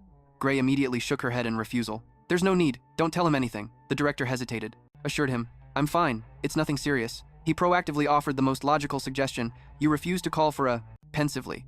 She fiddled with a pocket watch in her hand and slowly began to tell a story. Lately, I've been having a dream. There's a young woman in it. She takes care of me. The director interrupted her out of curiosity. A young woman? Not one of the nuns who lives here in the convent? Gray hesitated, searching her, as he chose his words to persuade Sister Gray. Though exhaustion was clearly etched on her face, Gray's eyes gazed off into the distance, asked with concern, Sister, you've been coughing for several days now without any improvement. Are you truly all right? Gray tried to catch her breath as she, features about her? Gray carefully described the fragmented clues. I only remember bits and pieces. Maybe her hair was blonde, with very pale skin. The hazy silhouette of a somber girl in a black dress was slowly sketched in her mind. Inside a classroom warmed by the memory. I don't know. I've never seen her here, but I feel like I've known her for a very long time. Perhaps our paths crossed in the past with, you all worked hard today. And with that, she happily slid the door open and walked out, a thick book in her hands. Suddenly, Aslan's voice, Sunlight, Lila's voice rang out. All right, that will be all for today's lesson. Everyone enthusiastically agreed, of course. Walked up to him and answered with a smile, yes. Have you been waiting here for me? Aslan gently explained. Because there is a place. Asked with concern, Sister, you've been coughing for several days now without any improvement. Are you truly all right? Gray tried to catch her breath as she spoke up beside her, surprising Lila slightly. Has class ended already? She happily. The shopping mall. She asked with great concern. Really? I'm fine with it, but will you be okay? Sir? Lila thought to herself. I heard the upper class hates going to crowded places like a shopping. So this is a date proposal, all right. But where are you planning on going? Aslan replied with a smile. I'm planning on going to me. The director leaned in to console her while trying to jog her memory. She might be a local, so I'll try to look for her. Do you remember any distinguishing traffic? It would be good for retaining customers. Since this is a field I'm not familiar with, if you, my lady, would lend me your discerning eye, I would be truly grateful. Lila looked up at him as if to reconfirm. Oh, so that's it then. Mall. However, he didn't show any dislike and explained, well, I've recently been planning a business. Turned around and left. Watching her leave, he had his own thoughts. I must carefully remember what my lady likes. Wouldn't she be happy to receive a shopping mall filled with only the things she likes as a gift? And so, the two of them went to the shopping mall together. Lila was sitting in a corner. I'll get ready to go out right away. He was pleased with this and replied, yes. And so, Lila happily. With a design like this, all of these make a complete set. Seeing that, Lila quickly shouted to stop Aslan, you don't need to buy this. This left him confused, and he wondered, but didn't you just say, it was pretty, didn't you? Lila clenched her fists in exasperation and yelled, just because I say something is pretty doesn't mean you buy it all. It's such a waste. That was a bit dim to rest. Suddenly she looked up in surprise to see him approaching with bags big and small, asking. This made her feel utterly helpless as she held her head in her hands. She'd forgotten that Aslan has a habit of buying everything he lays his eyes on. Seeing her reaction, his expression shifted, and Aslan quickly spoke up to do damage control. Actually, this is all part of the market research. At this, she could only stare blankly and utter, huh? He very sincerely presented. Of money. However, that wasn't what Aslan cared about. He asked in confusion, but you like it, my lady, how is that a waste? Popular products by type and category that female customers love. Analyzing existing popular products is a critical factor in the success or failure of the business. Therefore, my lady, you are providing me with valuable business. An excuse. Since the primary customer base for a shopping mall is female, with your help, my lady, I will analyze. Well then, I'll buy this glass set as a reference product. Once she processed that, Lila could only jump up and yell, don't go, wait a second. But he was determined and immediately paid with a check. It left her feeling completely helpless. We really don't need to buy that. Seriously, Aslan. The store clerk just smiled warmly. Consultation. Looking at his confident face, Lila couldn't help but feel skeptical. Oh, really? Aslan continued with his scheme. The Duke and Duchess Thoreau? I heard their relationship was on the rocks. It must have all been just a rumor then? A few days later, inside the mansion, Lila stared in bewilderment at the letters on her desk. Are these all invitations? Dantine replied nervously.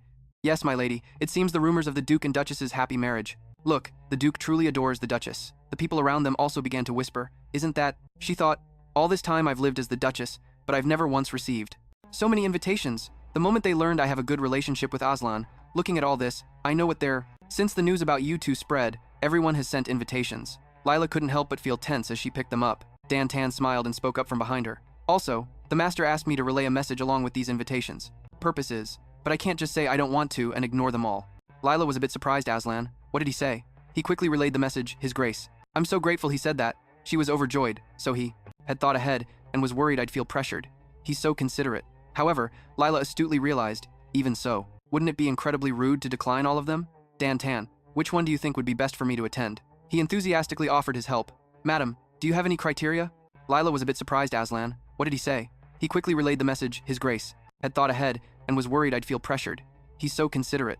However, Lila astutely realized, even so. Among these, madam, my opinion is fine, but what about also asking for the master's input? Lila pondered for a moment before speaking. First, the larger the scale, the better, and it has to be a family that holds no hostility towards Aslan or me. Thank you for your help, Dan Tan. As she was leaving, she suddenly paused. Aslan is probably busy now. I'll go find him later. As night began to fall, Lila went to Aslan's door and knocked. She was only wearing a thin robe. Aslan came to open the door and asked, Madam, is something the matter at this hour? Lila quickly held up the envelopes and explained, I wanted to discuss something with you, Aslan. He blushed slightly, looking away from her in embarrassment. Then Aslan stepped aside to let her in. Please, come inside first. Lila also said shyly, I'm sorry. And so, the two of them sat down together in the room to make a choice. Aslan paid no mind to the letters, his gaze fixed solely on her, his lips pressed into a thin line, and his eyes darkened. When Aslan remained silent for a long time, Lila turned to him and asked, Are you having trouble choosing too, Aslan? He jumped and let out a yelp, leaving her completely bewildered. Not at all. I was just looking, and this one seems to be the best option. Seeing the invitation he held out to her, Lila's face lit up, and she exclaimed, I was eyeing this one too. We're totally on the same wavelength. So next week, I'll attend the Zinner's party. Her smile left Aslan stunned for a moment. He blushed, thinking to himself, My lady. Right. After, Aslan turned and smiled back at her. I understand, Lila. He was always reminding himself that she was someone who needed to be treated as more important. Time passed quickly, and a warm light once again filled the convent. A young woman gently supported Bruce. Sister, it's time we notified Aiden. However, she disagreed, saying, It's fine, I just want to rest for a bit. The young woman smiled helplessly and offered, I'm staying nearby, so if you need anything at all, just let me know. Bruce just sadly watched her retreating figure and bent over, coughing relentlessly. It really won't be much longer now. I'll die soon and won't be in your way anymore. The next day, Lila was looking down at some documents, but was still incredibly anxious. It's been so long since I've attended a high society party, I wonder if I can do it well, properly. Suddenly, G entered from outside and called softly, My lady, you have a visitor. She looked up at her and asked in confusion, Really? They're here to see me, not Aslan? Lila was a bit confused. No one would come specifically to see me. Could it be one of the noble families? G smiled and quickly explained, Yes, it's the owner of the Prost brand. Madame Prost wishes to see you. This left her completely astonished, her eyes widening as she asked again, Madame Prost. Huh? Lila kept trying to picture the woman in her head. As for Madame Prost's identity, of course I knew who she was. She's the best designer in the empire, and even noble ladies have a hard time getting an appointment with her. But why would she? From the side, Danton quickly stepped forward to explain, My apologies, my lady, I meant to tell you, but I forgot. The master commissioned your outfits from the Prost brand. Today, Madame Prost from their side has brought them over personally. Lila became even more confused. My outfits? Inside, she was still puzzled, wondering, but I never even hinted that I needed a new dress. Did Aslan do this because he noticed I was about to start participating in high society? Right then, G hurried over and grabbed her hand tightly, saying, My lady, you have to go see them. They're from the Prost brand. I'm so excited just imagining it. Lila, looking flustered, raised her head and hesitated. Wait a minute, I still have work. However, Danton quickly smiled and intervened. It's okay. Ma'am, it was my fault for forgetting to inform you of the schedule. Let me finish this up. Sometimes, you just have to have a change of pace, right? Please go and enjoy yourself. So, Lila followed G outside. G smiled brightly and made the introduction. Madame, you must have been waiting. This is the Duchess of Thodio. The moment Lila saw the person before her, Lila was stunned, her eyes wide. She couldn't help but cover her mouth and gasp, Oh! Madame Prost also stepped forward to greet her. It's a pleasure to meet you for the first time. It is an honor to be of service to you. I am Prost, the owner of a small brand on Yi Toy Street. Lila smiled back at her warmly. It's a pleasure to meet you. I've heard so much about you, so there's no need to be so modest. At all. Madame Prost bowed respectfully and replied, You are too kind, Your Grace. I have prepared a few designs beforehand, but nevertheless, if you tell me your preferences directly, we might be able to achieve a more satisfactory result. Do you have any favorite designs in mind? Lila looked down at the sketches and then smiled, answering, I don't have anything I particularly like. Madame Prost quickly made a suggestion. If that's the case, Please try choosing a design from this collection. I will try to create a piece that fits the style you select. Hearing this, Lila didn't hesitate and quickly began to flip through her collection. Lightly touching each page, she couldn't help but think with admiration. These are all the most fashionable designs in the city. She truly is a trendsetter. But then, Lila looked up and asked softly, "Is this everything?" She felt a little disappointed, wishing there were more options. An elegant style would be nice. Hearing this, Madame Prost was taken aback. "Is there not a single design in this book that you like?" Lila had to explain with a polite smile. "They're all exquisite and impressive, but it's easy to see these designs don't quite suit me." Upon hearing this, her expression darkened, as if she had anticipated this. I see. I showed these to you to see if you had a design in mind, but I should have shown you this one from the very beginning. You know the one, right? It's on page 1, the second portfolio. Please bring it over here. The design I am showing you now is my most ambitious work, but it has remained unfinished because it has yet to find its rightful owner. Although it's a bit different from the current trends, I believe it will accentuate your elegant figure, madam. Lila began to feel intrigued and replied, "I'm very curious about the dress that you, madam, are so confident in." Then, Madame Prost's assistant quickly brought a portfolio to her. Here you are. Inside was a dress, with butterfly sleeves, and Lila was immediately captivated by it. "It's such a beautiful dress." "I'll take this one." She smiled, happily in praise. "An excellent choice. I'll take your measurements then, and I will alter the entire dress, especially the waist.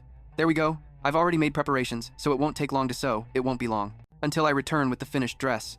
Lila was taken aback by these words. She turned to look at her and voiced her question. "Wait a moment, is it all right without a contract? I haven't even paid the deposit yet." Her words left Madame Prost flustered. "Yes, madam. You've already paid the entire cost, including the deposit and the tailoring fee." Confused, Lila frowned and asked, "But I only just chose the dress a moment ago?" It was then she realized something was amiss. That is, Madame Prost was quite bewildered herself. Could it be that you didn't know? A few days earlier, Madame Prost's voice called out as she heard the door open. "Please come in." Aslan entered with a dignified air and asked, "Are you Madame Prost, the owner of this shop?" Seeing him, she was quite startled. "Isn't that Duke Thoreau? Why would such an important person suddenly show up here?" Then, Madame Prost quickly composed herself and replied, "Yes, that's correct. How may I help you?" Before she could finish, Aslan quickly cut in, "I would like to commission a dress." She immediately asked, "Oh, a dress, and who might you be commissioning it for, your grace?" Aslan's expression flickered with a hint of hesitation as he replied, "My wife will be wearing it." Hearing this, Madame Prost was a little surprised.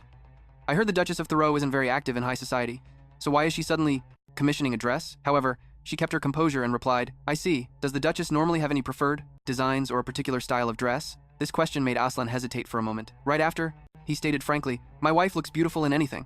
This answer sent a shock through Madame Prost. Did I hear that? Right? The famously gruff and cold Duke Thoreau actually said something like that? Across from her, Aslan rubbed his chin thoughtfully before continuing his request. "So, don't worry about the cost. Just create the most beautiful and elegant dress possible. Anything will suit her. For my wife? Is it possible to make it without meeting her in person? I know her approximate measurements." Madame Prost tried to explain to him, "It's difficult to tailor it without a direct fitting, sir, and I'd also like to understand her ladyship's tastes." However, Aslan reluctantly said, "For certain reasons, I can't have you come to the estate right now. For such a difficult request, of course I'll pay in advance, and if my wife is satisfied with a higher cost, I will pay it." Seeing the amount on the check, Madame Prost was stunned. She quickly bowed and exclaimed with determination, "Please leave it to me. I'll prepare it as quickly as possible." Back in the present, that was what Madame Prost had been explaining to her this whole time. Lila was utterly bewildered after hearing the story, so Aslan had commissioned a dress for me back in the spring and had already paid for it, and she had nearly completed the requested dress. And that dress was the very one I just chose. Madame Prost confirmed without hesitation. "That is correct." Lila's heart swelled with happiness. So while I was misunderstanding things between him and Rosaline, Aslan was having a dress made for me. She looked up with a smile and replied, "Then I'll look forward to when the dress is finished." Lila couldn't help but think, honestly, he could have at least told me. It makes me feel so guilty. He's always the one bringing me surprises. With that thought, Lila went to find him. "Aslan, I just saw Madame Prost, and I heard that not too long ago. You had a dress made for me?" Hearing her question, Aslan flinched and forced a laugh. "You already know? I was worried you'd feel pressured, so I didn't tell you." He inwardly grumbled. He should have just kept quiet and sent it anonymously. That would have solved everything. He then immediately explained himself, "Frugality is one of a noble lady's virtues, but you already have that. Just think of this as the cost of maintaining a noble lady's dignity. Then any amount is acceptable." Before Aslan could finish, Lila interrupted him. "Aslan, I was worrying about what to wear to the next party, and thanks to you, that's one less thing to worry about." Hearing that, Aslan paused for a moment, then gave a slightly bashful smile. "It was nothing, really." At that moment, I had no idea that with just those words, Aslan was inwardly leaping for joy like a freed stallion. Early the next morning, noticing a commotion outside, Lila went to see what was happening. "What's all this?" A flustered Dantin looked at her and replied, "Oh my lady, you're..." Awake already? It's nothing much, these things were just delivered. According to the merchant, they are all gifts from the master for you, my lady. Please take a look and see if you like them. The delivery man also cheerfully approached, handing the paperwork to Lila. Everything has been paid for in full. You just need to sign here on the inventory list. The sheer volume of things in front of her made her tremble. How could there be so much? Night fell over the grand abbey. Bae lay in bed, tucked in tightly, looking incredibly frail as she clutched a watch in her hand. Suddenly, thinking of a certain figure, Bae cried out, "You can't, Aslan!" On the day of the Zinner family's party, at the Thodal estate, Aslan politely came to her and asked, "Are you ready?" Hearing his voice, Lila called out from inside the room, "Yes, just a moment." A moment later, she stepped out wearing a luxurious gown. Lila gently placed a hand on herself, smiling shyly as she asked, "What do you think?" "I wore it with the gifts you gave me." The sight left Aslan speechless. He blushed shyly and praised her. "You look absolutely beautiful, Lila." This made Lila incredibly happy. "Well, I'm only wearing it with the things you gave me." Aslan marveled once again. "Truly beautiful. Well then, my beautiful lady, please allow me the honor of escorting you." Lila was overjoyed, smiling gently. "Thank you, my courteous gentleman." And so, the two of them held hands tightly as they left. Lila turned to Aslan and teased, "We look just like a real couple like this, don't we?" Hearing that, his face fell like a sad puppy's. "If I didn't escort you, we wouldn't look like a real couple at all." Lila, flustered like a kitten, stammered, "Out. That's not what I meant. Of course we're a real couple, but doing these little things together, you get what I mean, right?" Seeing her flustered state, he chuckled in reply, I get it. Still, I think we have to do things like this to truly be called a real couple." Right after that, Aslan leaned in and kissed her lips. After he pulled away, Lila was extremely flustered, her mouth agape. She was so bewildered, she stammered, "Suddenly you did that?" Aslan smiled in confusion and repeated, "Did that?" Lila covered her mouth and shyly turned away. "A kiss. You mean a kiss on the lips?" Though still embarrassed, Lila turned back firmly. "Ah, a kiss on the lips between a husband and wife is indeed essential, isn't it?" Seeing how direct he was, she was left speechless. Then, Lila turned to leave. "All right. Then, if we keep this up, we'll be late for the party." Aslan hurried after her from behind, assuring her, "I can wait for you forever, but..." And so, the carriage clattered along on its way. Standing outside the party, Lila couldn't stop her mind from racing. "I'm actually a little nervous because Aslan isn't here. Maybe I should have attended the party for married couples instead of the one just for the ladies. No, that's not it. In any case, this is something I have to do by myself. I can't run from it. For my beloved family and for Aslan, I will overcome this challenge by myself," a servant announced loudly, announcing the Duchess of Thodal. The moment Zinner one saw her, she hurried over to greet her. "It's a pleasure to see you, Duchess Thodal." Lila also curtsied quickly. "Thank you for the invitation," she replied politely. "The honor is all mine, for you have graced this party with your presence. Please relax and enjoy yourself. Did you check the contents of the invitation card? Then today, let's all just relax and have fun as women." After Zinner one walked away, Lila watched her back and thought, "I think attending Lady Zinner one's party was the right decision. I wonder if the others will be as welcoming as Lady Zinner one was." Just then, two women in front of her took notice of her. Seeing this, Lila went over to greet them. "It's a pleasure to meet you all. If you don't mind, may I join you?" The two of them quickly replied, "Oh, it's a pleasure to meet you. Of course you may. You're the Duchess of Thodal, right? I've attended most of the parties. It's such an honor to finally have this opportunity to meet you." Everyone started to laugh insincerely. "Oh really? It's a pleasure to meet you." Lila's eyes widened as she smiled and began to speak. "Yes, I have left Central. I took some time off to recover because my health wasn't good." The girl beside her immediately exclaimed, "Oh, are you feeling all right now?" She smiled in reply, "Yes, I'm fine." She didn't wait for her to say anything more and cut in, "I'm so sorry. It seems you've gone through some difficult times recently. And perhaps I've upset you with my tactless words." "Oh right, I only know about it from what I've read in the papers. So I don't understand the details clearly. About your father passing away and then your family's affairs being reported so widely. You must have endured so much." The woman beside her chimed in, "Even so, your resilience is truly admirable. If you need any help at all, please don't hesitate to ask me." Hearing this, Lila quickly realized it was their way of saying that they were mocking her for being shameless enough to still show her face here, despite being exposed as coming from the commoner class. Yet outwardly, she simply smiled and replied, "It's nothing really. My husband has taken such wonderful care of me that I've long forgotten about such trivial things." The woman continued to press, "It seems the Duke loves you very much, doesn't he?" Lila skillfully began to flaunt, "It's a little embarrassing to admit, but we're still truly as happy as we were when we were newlyweds. Sometimes it's hard to stop him. If I just mention wanting a single flower, he's willing to buy every flower in Central for me. I'm not even joking." Hearing this, the woman replied with a forced smile, "Ah, it's so lovely to see you two still have such a wonderful relationship." She couldn't say anything more, and just frowned in confusion. "But you might be more stressed than you realize. You should see a doctor for a checkup." The other one kept chiming in. "That's right, you did have to go away to recuperate recently. You're also so thin, it makes me terribly worried." She was constantly mocking Lila with veiled insults about her not having any children yet. so you need to take even better care of yourself. As one woman to another, I just want to say that the passionate phase between a husband and wife tends to pass more quickly than you'd think. The two of them turned to each other and snickered. Of course, for a commoner, it's best for a woman to be frugal, but she probably doesn't know that if she gets too thin, it will be hard to conceive a child. At this, Lila's face darkened with anger.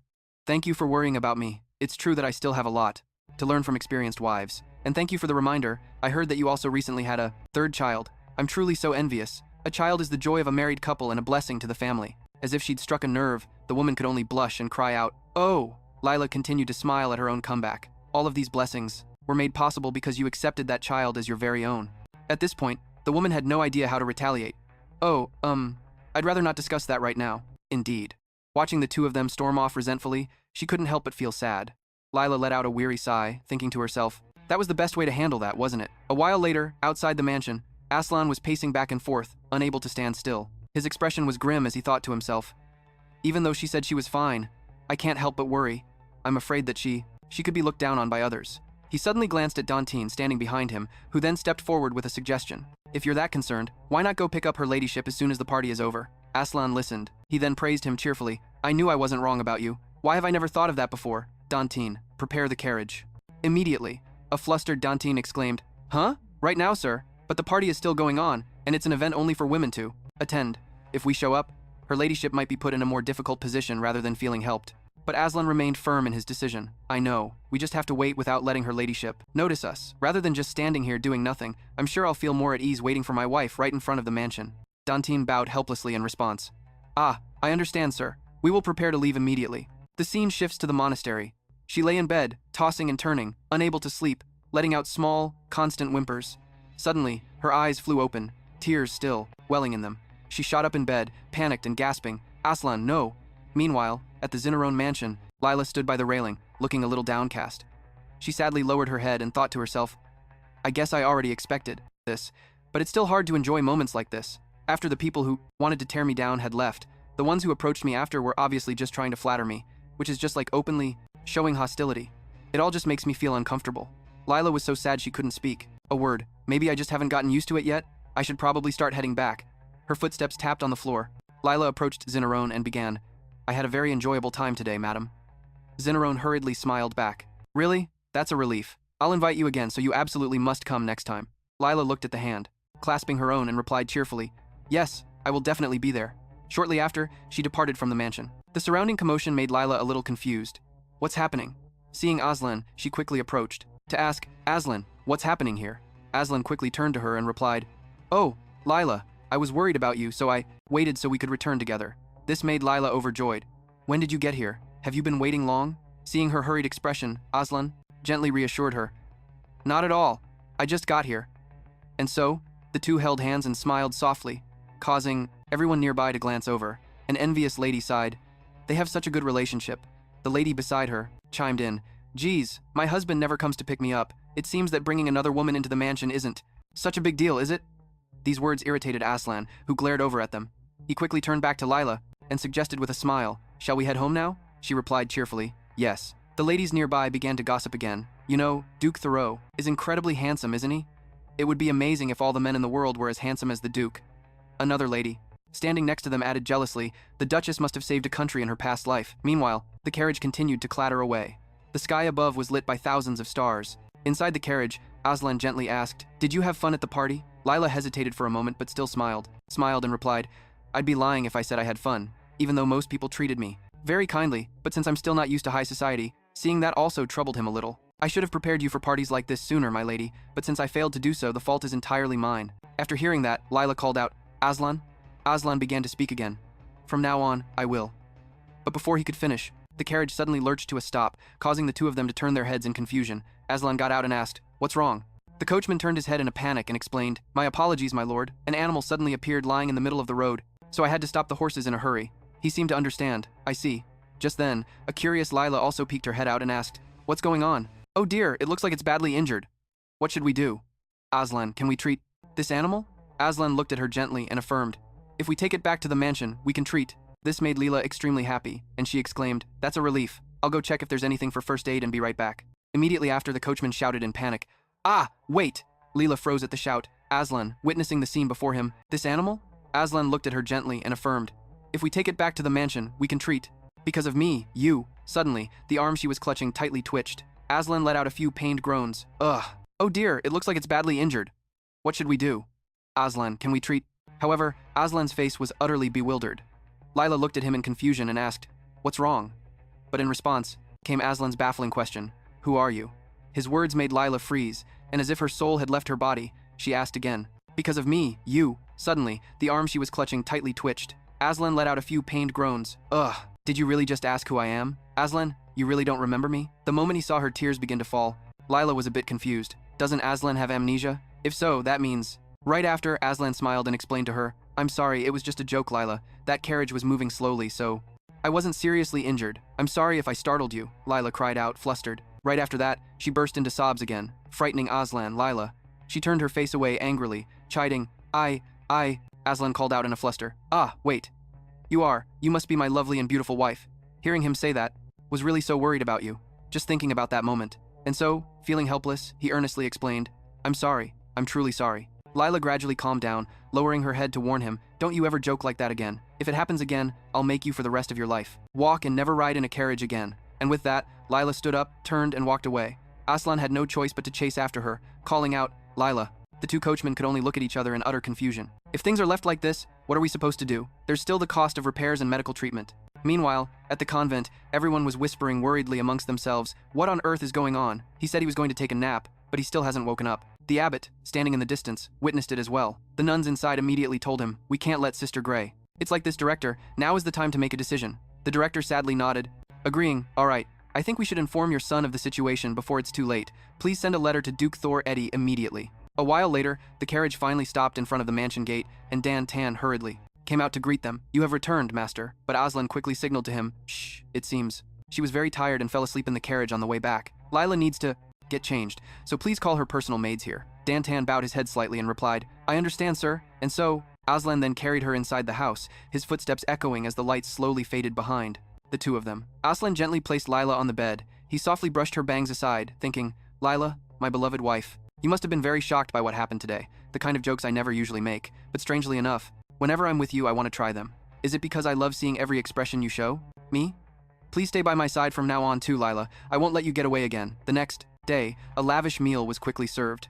Aslan sat at the head of the table, suggesting as he ate, "Next time, let's go see a play together, shall we?" Lila looked up at him, a little baffled, and asked, "See a play? No way, Aslan. You're very busy these days. Don't overwork yourself just for me." However, he just smiled gently to reassure her. "It's fine. The railroad is running smoothly, and the business plan for the shopping center is almost complete." Though she smiled on the outside, in her heart, Lila knew he was lying. The last time I glanced at Aslan's desk, the pile of documents there looked enormous, and besides, just the other day Dan Tan had complained to me. At that time, Dan Tan had looked flustered and begged her, "Madam, please stop the master." Lila was bewildered, her eyes wide as she asked him, "What? Stop what?" Dan Tan's expression immediately turned grim as he explained, "Right now, the master is constantly canceling important work appointments because he says he doesn't have enough time to be with you, madam. I'm begging you. Please remind the master that both the clients and I have reached our limit, madam." Back to the present, Lila frowned and expressed her thoughts to him. "If you're only making this time by canceling important work, then I won't feel comfortable and I can't accept that." Aslan was speechless for a moment, having been found out, but he quickly smiled and explained, "A little rest won't cause any problems. If any problems do arise, that's my responsibility, so you don't need to worry. But by the way, who did you hear that from? Was it Dan Tan?" As soon as she heard that, Lila immediately flared up and shouted, "That is not the important issue right now. In any case, I'm not going out with you, Aslan, until all of your work is finished." Aslan continued to speculate. Or was it Oscar, seeing that he wasn't? "Who did you hear that from? Was it Dan Tan?" As soon as she heard that, turning away as he instructed, "I get it. You have to promise to go on a date with me after this then." Seeing that Aslan had agreed, Lila also smiled happily and replied, "Okay." Paying attention to her point, Lila cried out once more, "Aslan!" He looked a bit flustered and blushed, and just like that, a few days passed, and Aslan finished all his remaining work, reminding her, "It's all finished now, so as promised, shall we go see a play tomorrow?" Lila had no reason to refuse him. "Yes, you've worked so hard," she thought to herself, extremely pleased. "I can't believe he managed to handle all of that in just a few days." So what he said about ensuring no problems would arise was actually true.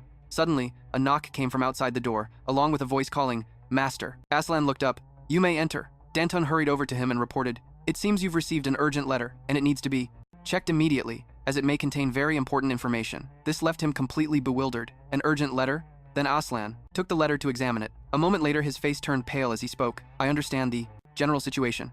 Thank you, Dantun. You may leave now. He quickly bowed and replied, Yes, master. After Dantun left, Aslan took the letter out of its envelope. The moment he saw the contents inside, his expression darkened and he flinched. Lila, who was sitting nearby and saw everything, couldn't help but feel worried. I think I've seen that expression on him before. I wonder if Aslan is facing some kind of serious problem? She then spoke up to ask, Aslan, what's wrong? Seeing Lila approach him, Aslan quickly turned his face away to avoid her gaze. It's nothing. Ah, it seems to just be a small management issue within the association. Our date tomorrow won't be affected, so you don't need to worry. As he said this, he also hurriedly hid the letter under a stack of papers. Aslan hastily stood up and suggested, the work is finished anyway, so why don't we go for a little walk together? Lila went along with his suggestion. Yes. However, Lila was still extremely worried and glanced back. Behind her, a corner of the envelope was sticking out, making her realize, a monastery? Why would he lie and hide a letter that was sent from the monastery like that? The next day, while the play was being performed on stage, the audience below was captivated by its charm. Only Lila was silently lost in thought. Speaking of a monastery, I feel like it sounds somewhat familiar, but I can't quite remember. Could it be that my memories of the original story, which I've long since forgotten, are coming back? The letter was from the monastery where Grey Thodol, the former duchess and Aslan's mother, was residing. Although there were monthly letters updating him on her condition, this letter seemed different. The letter, marked as urgent, brought an unexplainable sense of unease. Aslan had gritted his teeth when he read that letter. Its contents stated that Grey Thodol was in critical condition, and if he didn't visit immediately, he might not make it in time to be by her side when she passed away. Lady Grey's illness had become severe, and she was now in critical condition. Even though they had sworn not to see each other until one of them died, now that the moment was actually... Mother, spoken in that dry voice, had embedded themselves deep in a corner of his heart, those very words. That was the very reason why Aslan Thodol, after an unhappy childhood and difficult teenage years, approaching, I feel like I'm suffocating. Grey had cried out in pain back then, do not forgive me. Those last words from his, just like yesterday's situation. Aslan, have you still not completely opened your heart to me? Why? Did you hide the story of your mother from me? Until the play ended, Lila remained in a state of thoughtful silence. Suddenly she stopped in her tracks. Aslan also quickly noticed something was wrong and reached out to support her, asking, Are you all right, Lila? Lila turned to him, smiled, and replied, Yes. In her heart, she was actually still a bit hesitant. For someone so kind and considerate to her, perhaps he had forgotten. But Aslan had confined his mother to a convent for her entire life. After his mother passed away, Aslan finally went to the convent, looking around the place where his mother had lived. For all those years, he had thought. Aslan stood pensively, looking down at the place where Grey had once lived. He thought sadly to himself, It's strange that mother could live in a place like this without a single complaint. Even though she had lived her whole life as a high-ranking noblewoman, at the end of her life she had to await death in this shabby room. Aslan recalled that fact and smiled with a hint of irony. At that moment, Lila came forward to greet him. Hello. Sir, you are Mrs. Grey's son, aren't you? Aslan just looked at her silently without saying a word. Lila bowed her head and continued. Mrs. Grey often spoke of you, and was very proud of her son when she was alive. Her words left him a bit bewildered. Aslan lowered his head and muttered to himself, Mother often told stories about me. She stood facing him, hesitating slightly before speaking. Yes, I haven't had a chance to introduce myself. My name is Helena. Although her voice was very quiet, Aslan heard every word clearly. Helena, the name of an unremarkable woman, was deeply etched into Aslan's memory, like a brand. Aslan and Helena were together throughout the funeral service. Grey lay peacefully inside the coffin. At that time, the two of them went to see her one last time. People carried the coffin away, and the monks and priest had already recited the prayers for her soul. Aslan didn't shed a tear, but Helena was soaked in tears of grief, as if Helena were the one who was Grey's biological child. Was it because Helena had cared for his mother, while he, her own son, had turned a blind eye? And from the funeral onwards, Aslan began to pay attention to Helena. Aslan quietly stayed by Helena's side as she cried ceaselessly, or brought food to Helena when she refused to eat. Aslan took care of Helena like this and gradually nurtured different feelings for her, little by little. However, not long after, Aslan's attitude towards Helena completely changed. The two of them stood facing each other with words that weren't clearly remembered. A bewildered Aslan questioned Lila, What are you talking about? Or brought food to Helena when she refused to eat. Aslan took care of Helena like this and gradually nurtured different feelings for her, little by little. At that time, she had sadly proposed, Marry me, Aslan.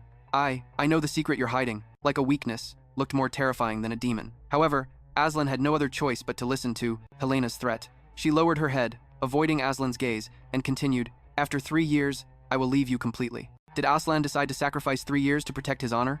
Returning to the present, the two of them sat together in the carriage as the sound of the horse's hooves echoed clip-clop, clip-clop. Aslan suddenly asked, Did you find the play interesting, Lila? Snapping out of her thoughts, she quickly smiled and replied, Yes, I did. He looked confused and asked with wide, curious eyes, It seems like you weren't really focused on the play. Is something on your mind? Lila didn't answer him, but instead smiled and asked, You noticed, Aslan? She thought to herself. He looked so worried throughout the performance himself. I wonder when he even had the chance to notice my mood. Before he could answer, she continued. You're right, I was actually thinking about something else halfway through. It's just that, the play is actually an adaptation of a novel I really love. While I was watching it, I started remembering the plot of the book, so I guess I got a little distracted for a moment. Aslan simply smiled, thoughtfully, and said, It's wonderful to hear that the play was adapted from a novel you love. How about we go to a bookstore for our next date then? Lila quickly agreed. Yes, that sounds great. However, her heart grew heavy with sadness. Perhaps Aslan accepted Helena's proposal partly out of affection for her, at the time. But there could have been other reasons, like pressure, a sense of duty, or other personal motives, right? Maybe Aslan accepted Helena's completely absurd marriage proposal because he felt indebted to her. Since Helena had cared for his mother, Lady Grey, and Aslan felt that accepting her request was his way of repaying that debt of gratitude. That's it? It's probably just as I thought. In the original novel, Aslan despised Helena throughout their entire marriage. While she was still lost in her thoughts, he spoke up. Lila, there's something you want to tell me, isn't there? Lila hesitated. Well, she couldn't help but worry. Can I really ask him about this? It seems like Aslan wants to hide the fact about the monastery. Still, Lila decided to ask, Aslan, that letter you received yesterday. Never mind. It's nothing. I must have been mistaken about something. She couldn't shake her anxiety. I can't do it. When I think about all the pain I caused Aslan in the original novel, I just can't bring myself to say it. Aslan seemed to understand something, and simply replied, Is that so? And so, they fell silent for the rest of the ride to the mansion. She gripped the hand he offered to help her down, and Lila said warmly, I had a really wonderful time today. Thank you. Just then, Aslan called out to her. Lila, there's something I want to tell you. I'll be waiting in my room, so please come when you're ready to listen. Lila looked up, a little bewildered, and asked, Huh? What is it? He didn't hide anything, explaining everything that you're wondering and possibly worrying about. We promised we'd be completely honest with each other, remember? Hearing that, Lila lowered her head, her face flushing. That's right, we decided to be honest with each other, so why am I still so afraid to say what I'm thinking? Then she stammered, Yes, thank you for being so considerate, Aslan. I'll come see you in a little while. Later, Aslan told me about his birth mother. He looked at her and explained gently, My mother, she isn't in her right mind anymore, probably because of a great shock she suffered in the past. It's embarrassing to say, but back then, I wasn't brave enough to face it, so I sent her. My mother went to the monastery, and though it was called care, in reality, it was no different from me imprisoning my own mother. However, he didn't mention that his mother had killed his father. Lila understood that. It must have been incredibly painful for him to say it, and it was also a shocking event for Aslan. Looking to her side, she saw him with his head down in distress. I know it was a reprehensible act, but I'm more afraid of you blaming me than anything else. I'm sorry, Lila, for telling you this terrible story so late. Then Lila suddenly asked Aslan, You weren't really imprisoning her, were you? That seemed to startle him a little. Huh? She continued to press on. You sent your mother to the monastery because you thought it was a safe place for her, right? Aslan immediately turned away to deny it. No, I'm not that kind of person. I gave up because I couldn't bear it. I was avoiding my own mother. I could see he was starting to lose control. Lila gently placed her hand on his face and called, Aslan, look at me. I understand. In her heart, she was secretly thinking, if you truly hated your mother, you wouldn't have accepted Helena's threat. In the original story, you couldn't stand it when I damaged her honor. Right after that, Lila placed a soothing kiss on Aslan's lips. A moment later, they parted. Aslan blushed, avoiding her gaze, and called out, Lila. She looked at him gently, smiling reassuringly. It's okay. I will always be on your side, no matter what happened in the past or how you acted, just like how you've always treated me. Through happiness or sadness, especially in difficult times, I will always be with you now. Lila gently took Aslan's hand, and her words left him completely flustered. Lila, seeing this, she moved in and hugged him tightly, comforting him. It's all right, if you feel that. It's too difficult, you don't have to say anything more. Actually, you want to go see your mother, don't you, Aslan? Like a soothed child, Aslan sadly nodded in response to her words. Lila was overjoyed to see this and suggested with a smile, Then I'll go with you, okay? Early the next morning, Aslan gave thoughtful instructions. While I am away, please take care of the house for me, Danvers. He bowed respectfully in reply. Please leave it to me. Lila emerged in a beautiful dress and asked with a smile, With this much luggage, that monastery must be very far away, huh? He walked up to her and nodded in confirmation. That's right, it's a long way northwest of Central, so it could take a few days. On top of that, the railway in the west isn't finished yet, so I'm a bit worried. This journey will likely be more exhausting than traveling by train. However, Lila just shook her head to reassure him. It's all right. I wanted to meet the former duchess at least once anyway. Hearing that, Aslan let out a sigh of relief. I see. If there's anything that makes you uncomfortable, please let me know at any time. She replied with a cheerful smile. Thank you. Then Lila gently placed her hand on his. They traveled until the sky had brightened, yet the clatter of the horse-drawn carriage continued relentlessly. Inside, Lila was breathing evenly, leaning against Aslan's shoulder as she dozed off.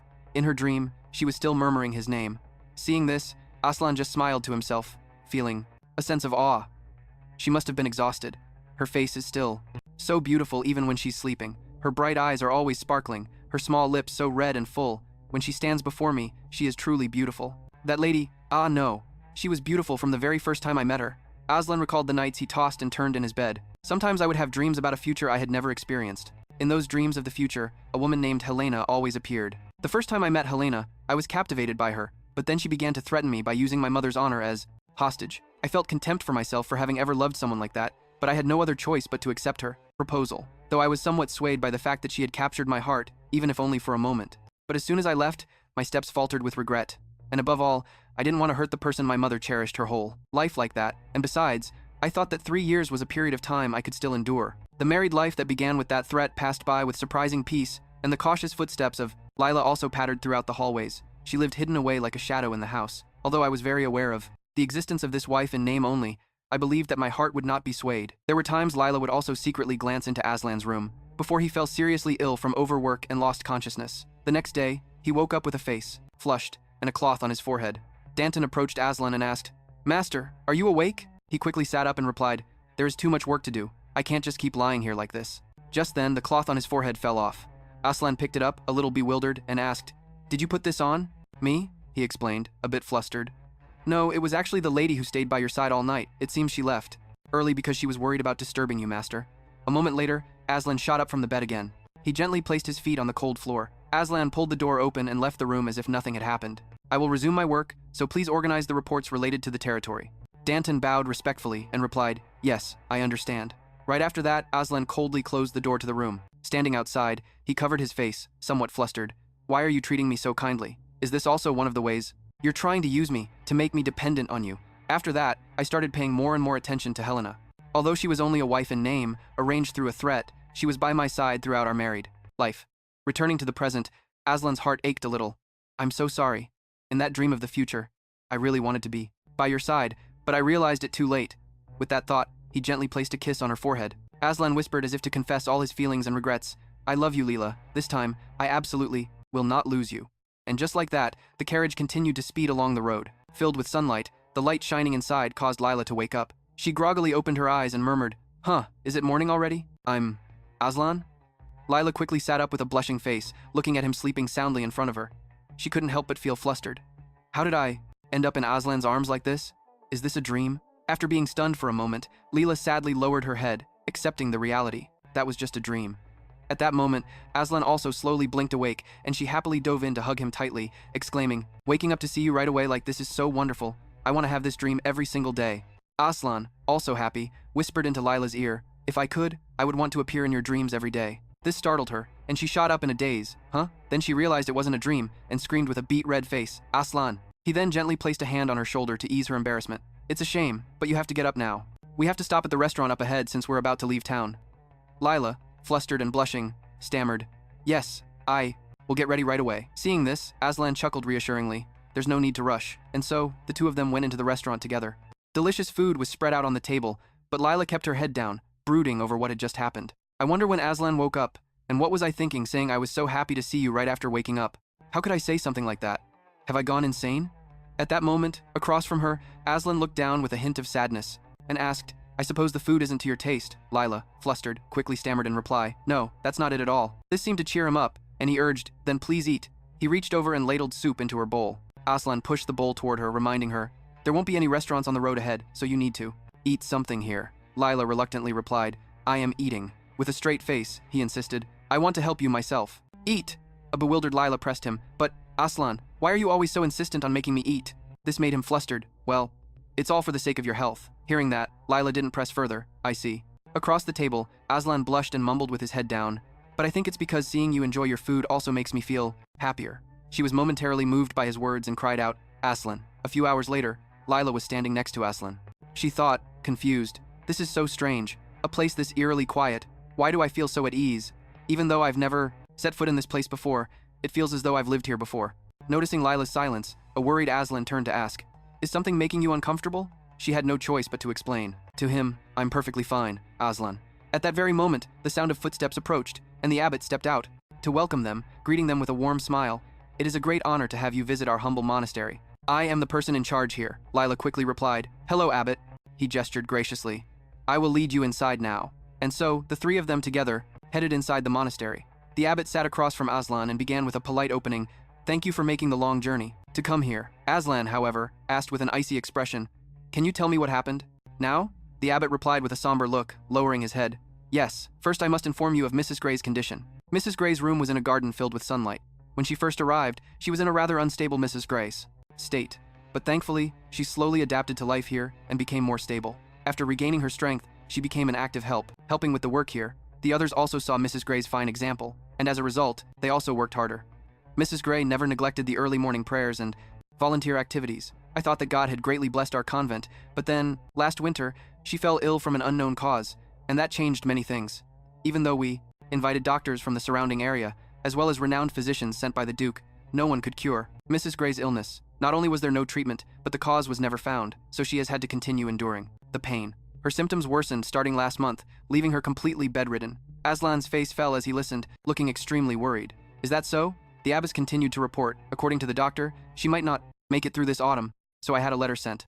The other sisters and I have cut our ties with the secular world, but Mrs. Gray is different from us, so we hoped that Mrs. Gray would be able to be with her family during her final days. Right after that, the abbess led Aslan and Lila to Mrs. Gray's quarters, however. On the way there, she suddenly stopped. There is one thing I forgot to inform you of earlier. Mrs. Gray's health has deteriorated to the point where she can no longer speak, so she is not deliberately ignoring you two. Please understand. Aslan somberly replied, Yes, I understand. Lila also offered a gentle smile. I won't misunderstand either. Hearing this, the abbess was relieved and turned to make the introduction. This is the room where Mrs. Gray is staying. Mrs. Gray, your family from afar has come to visit. She is probably just sleeping, but please go on in.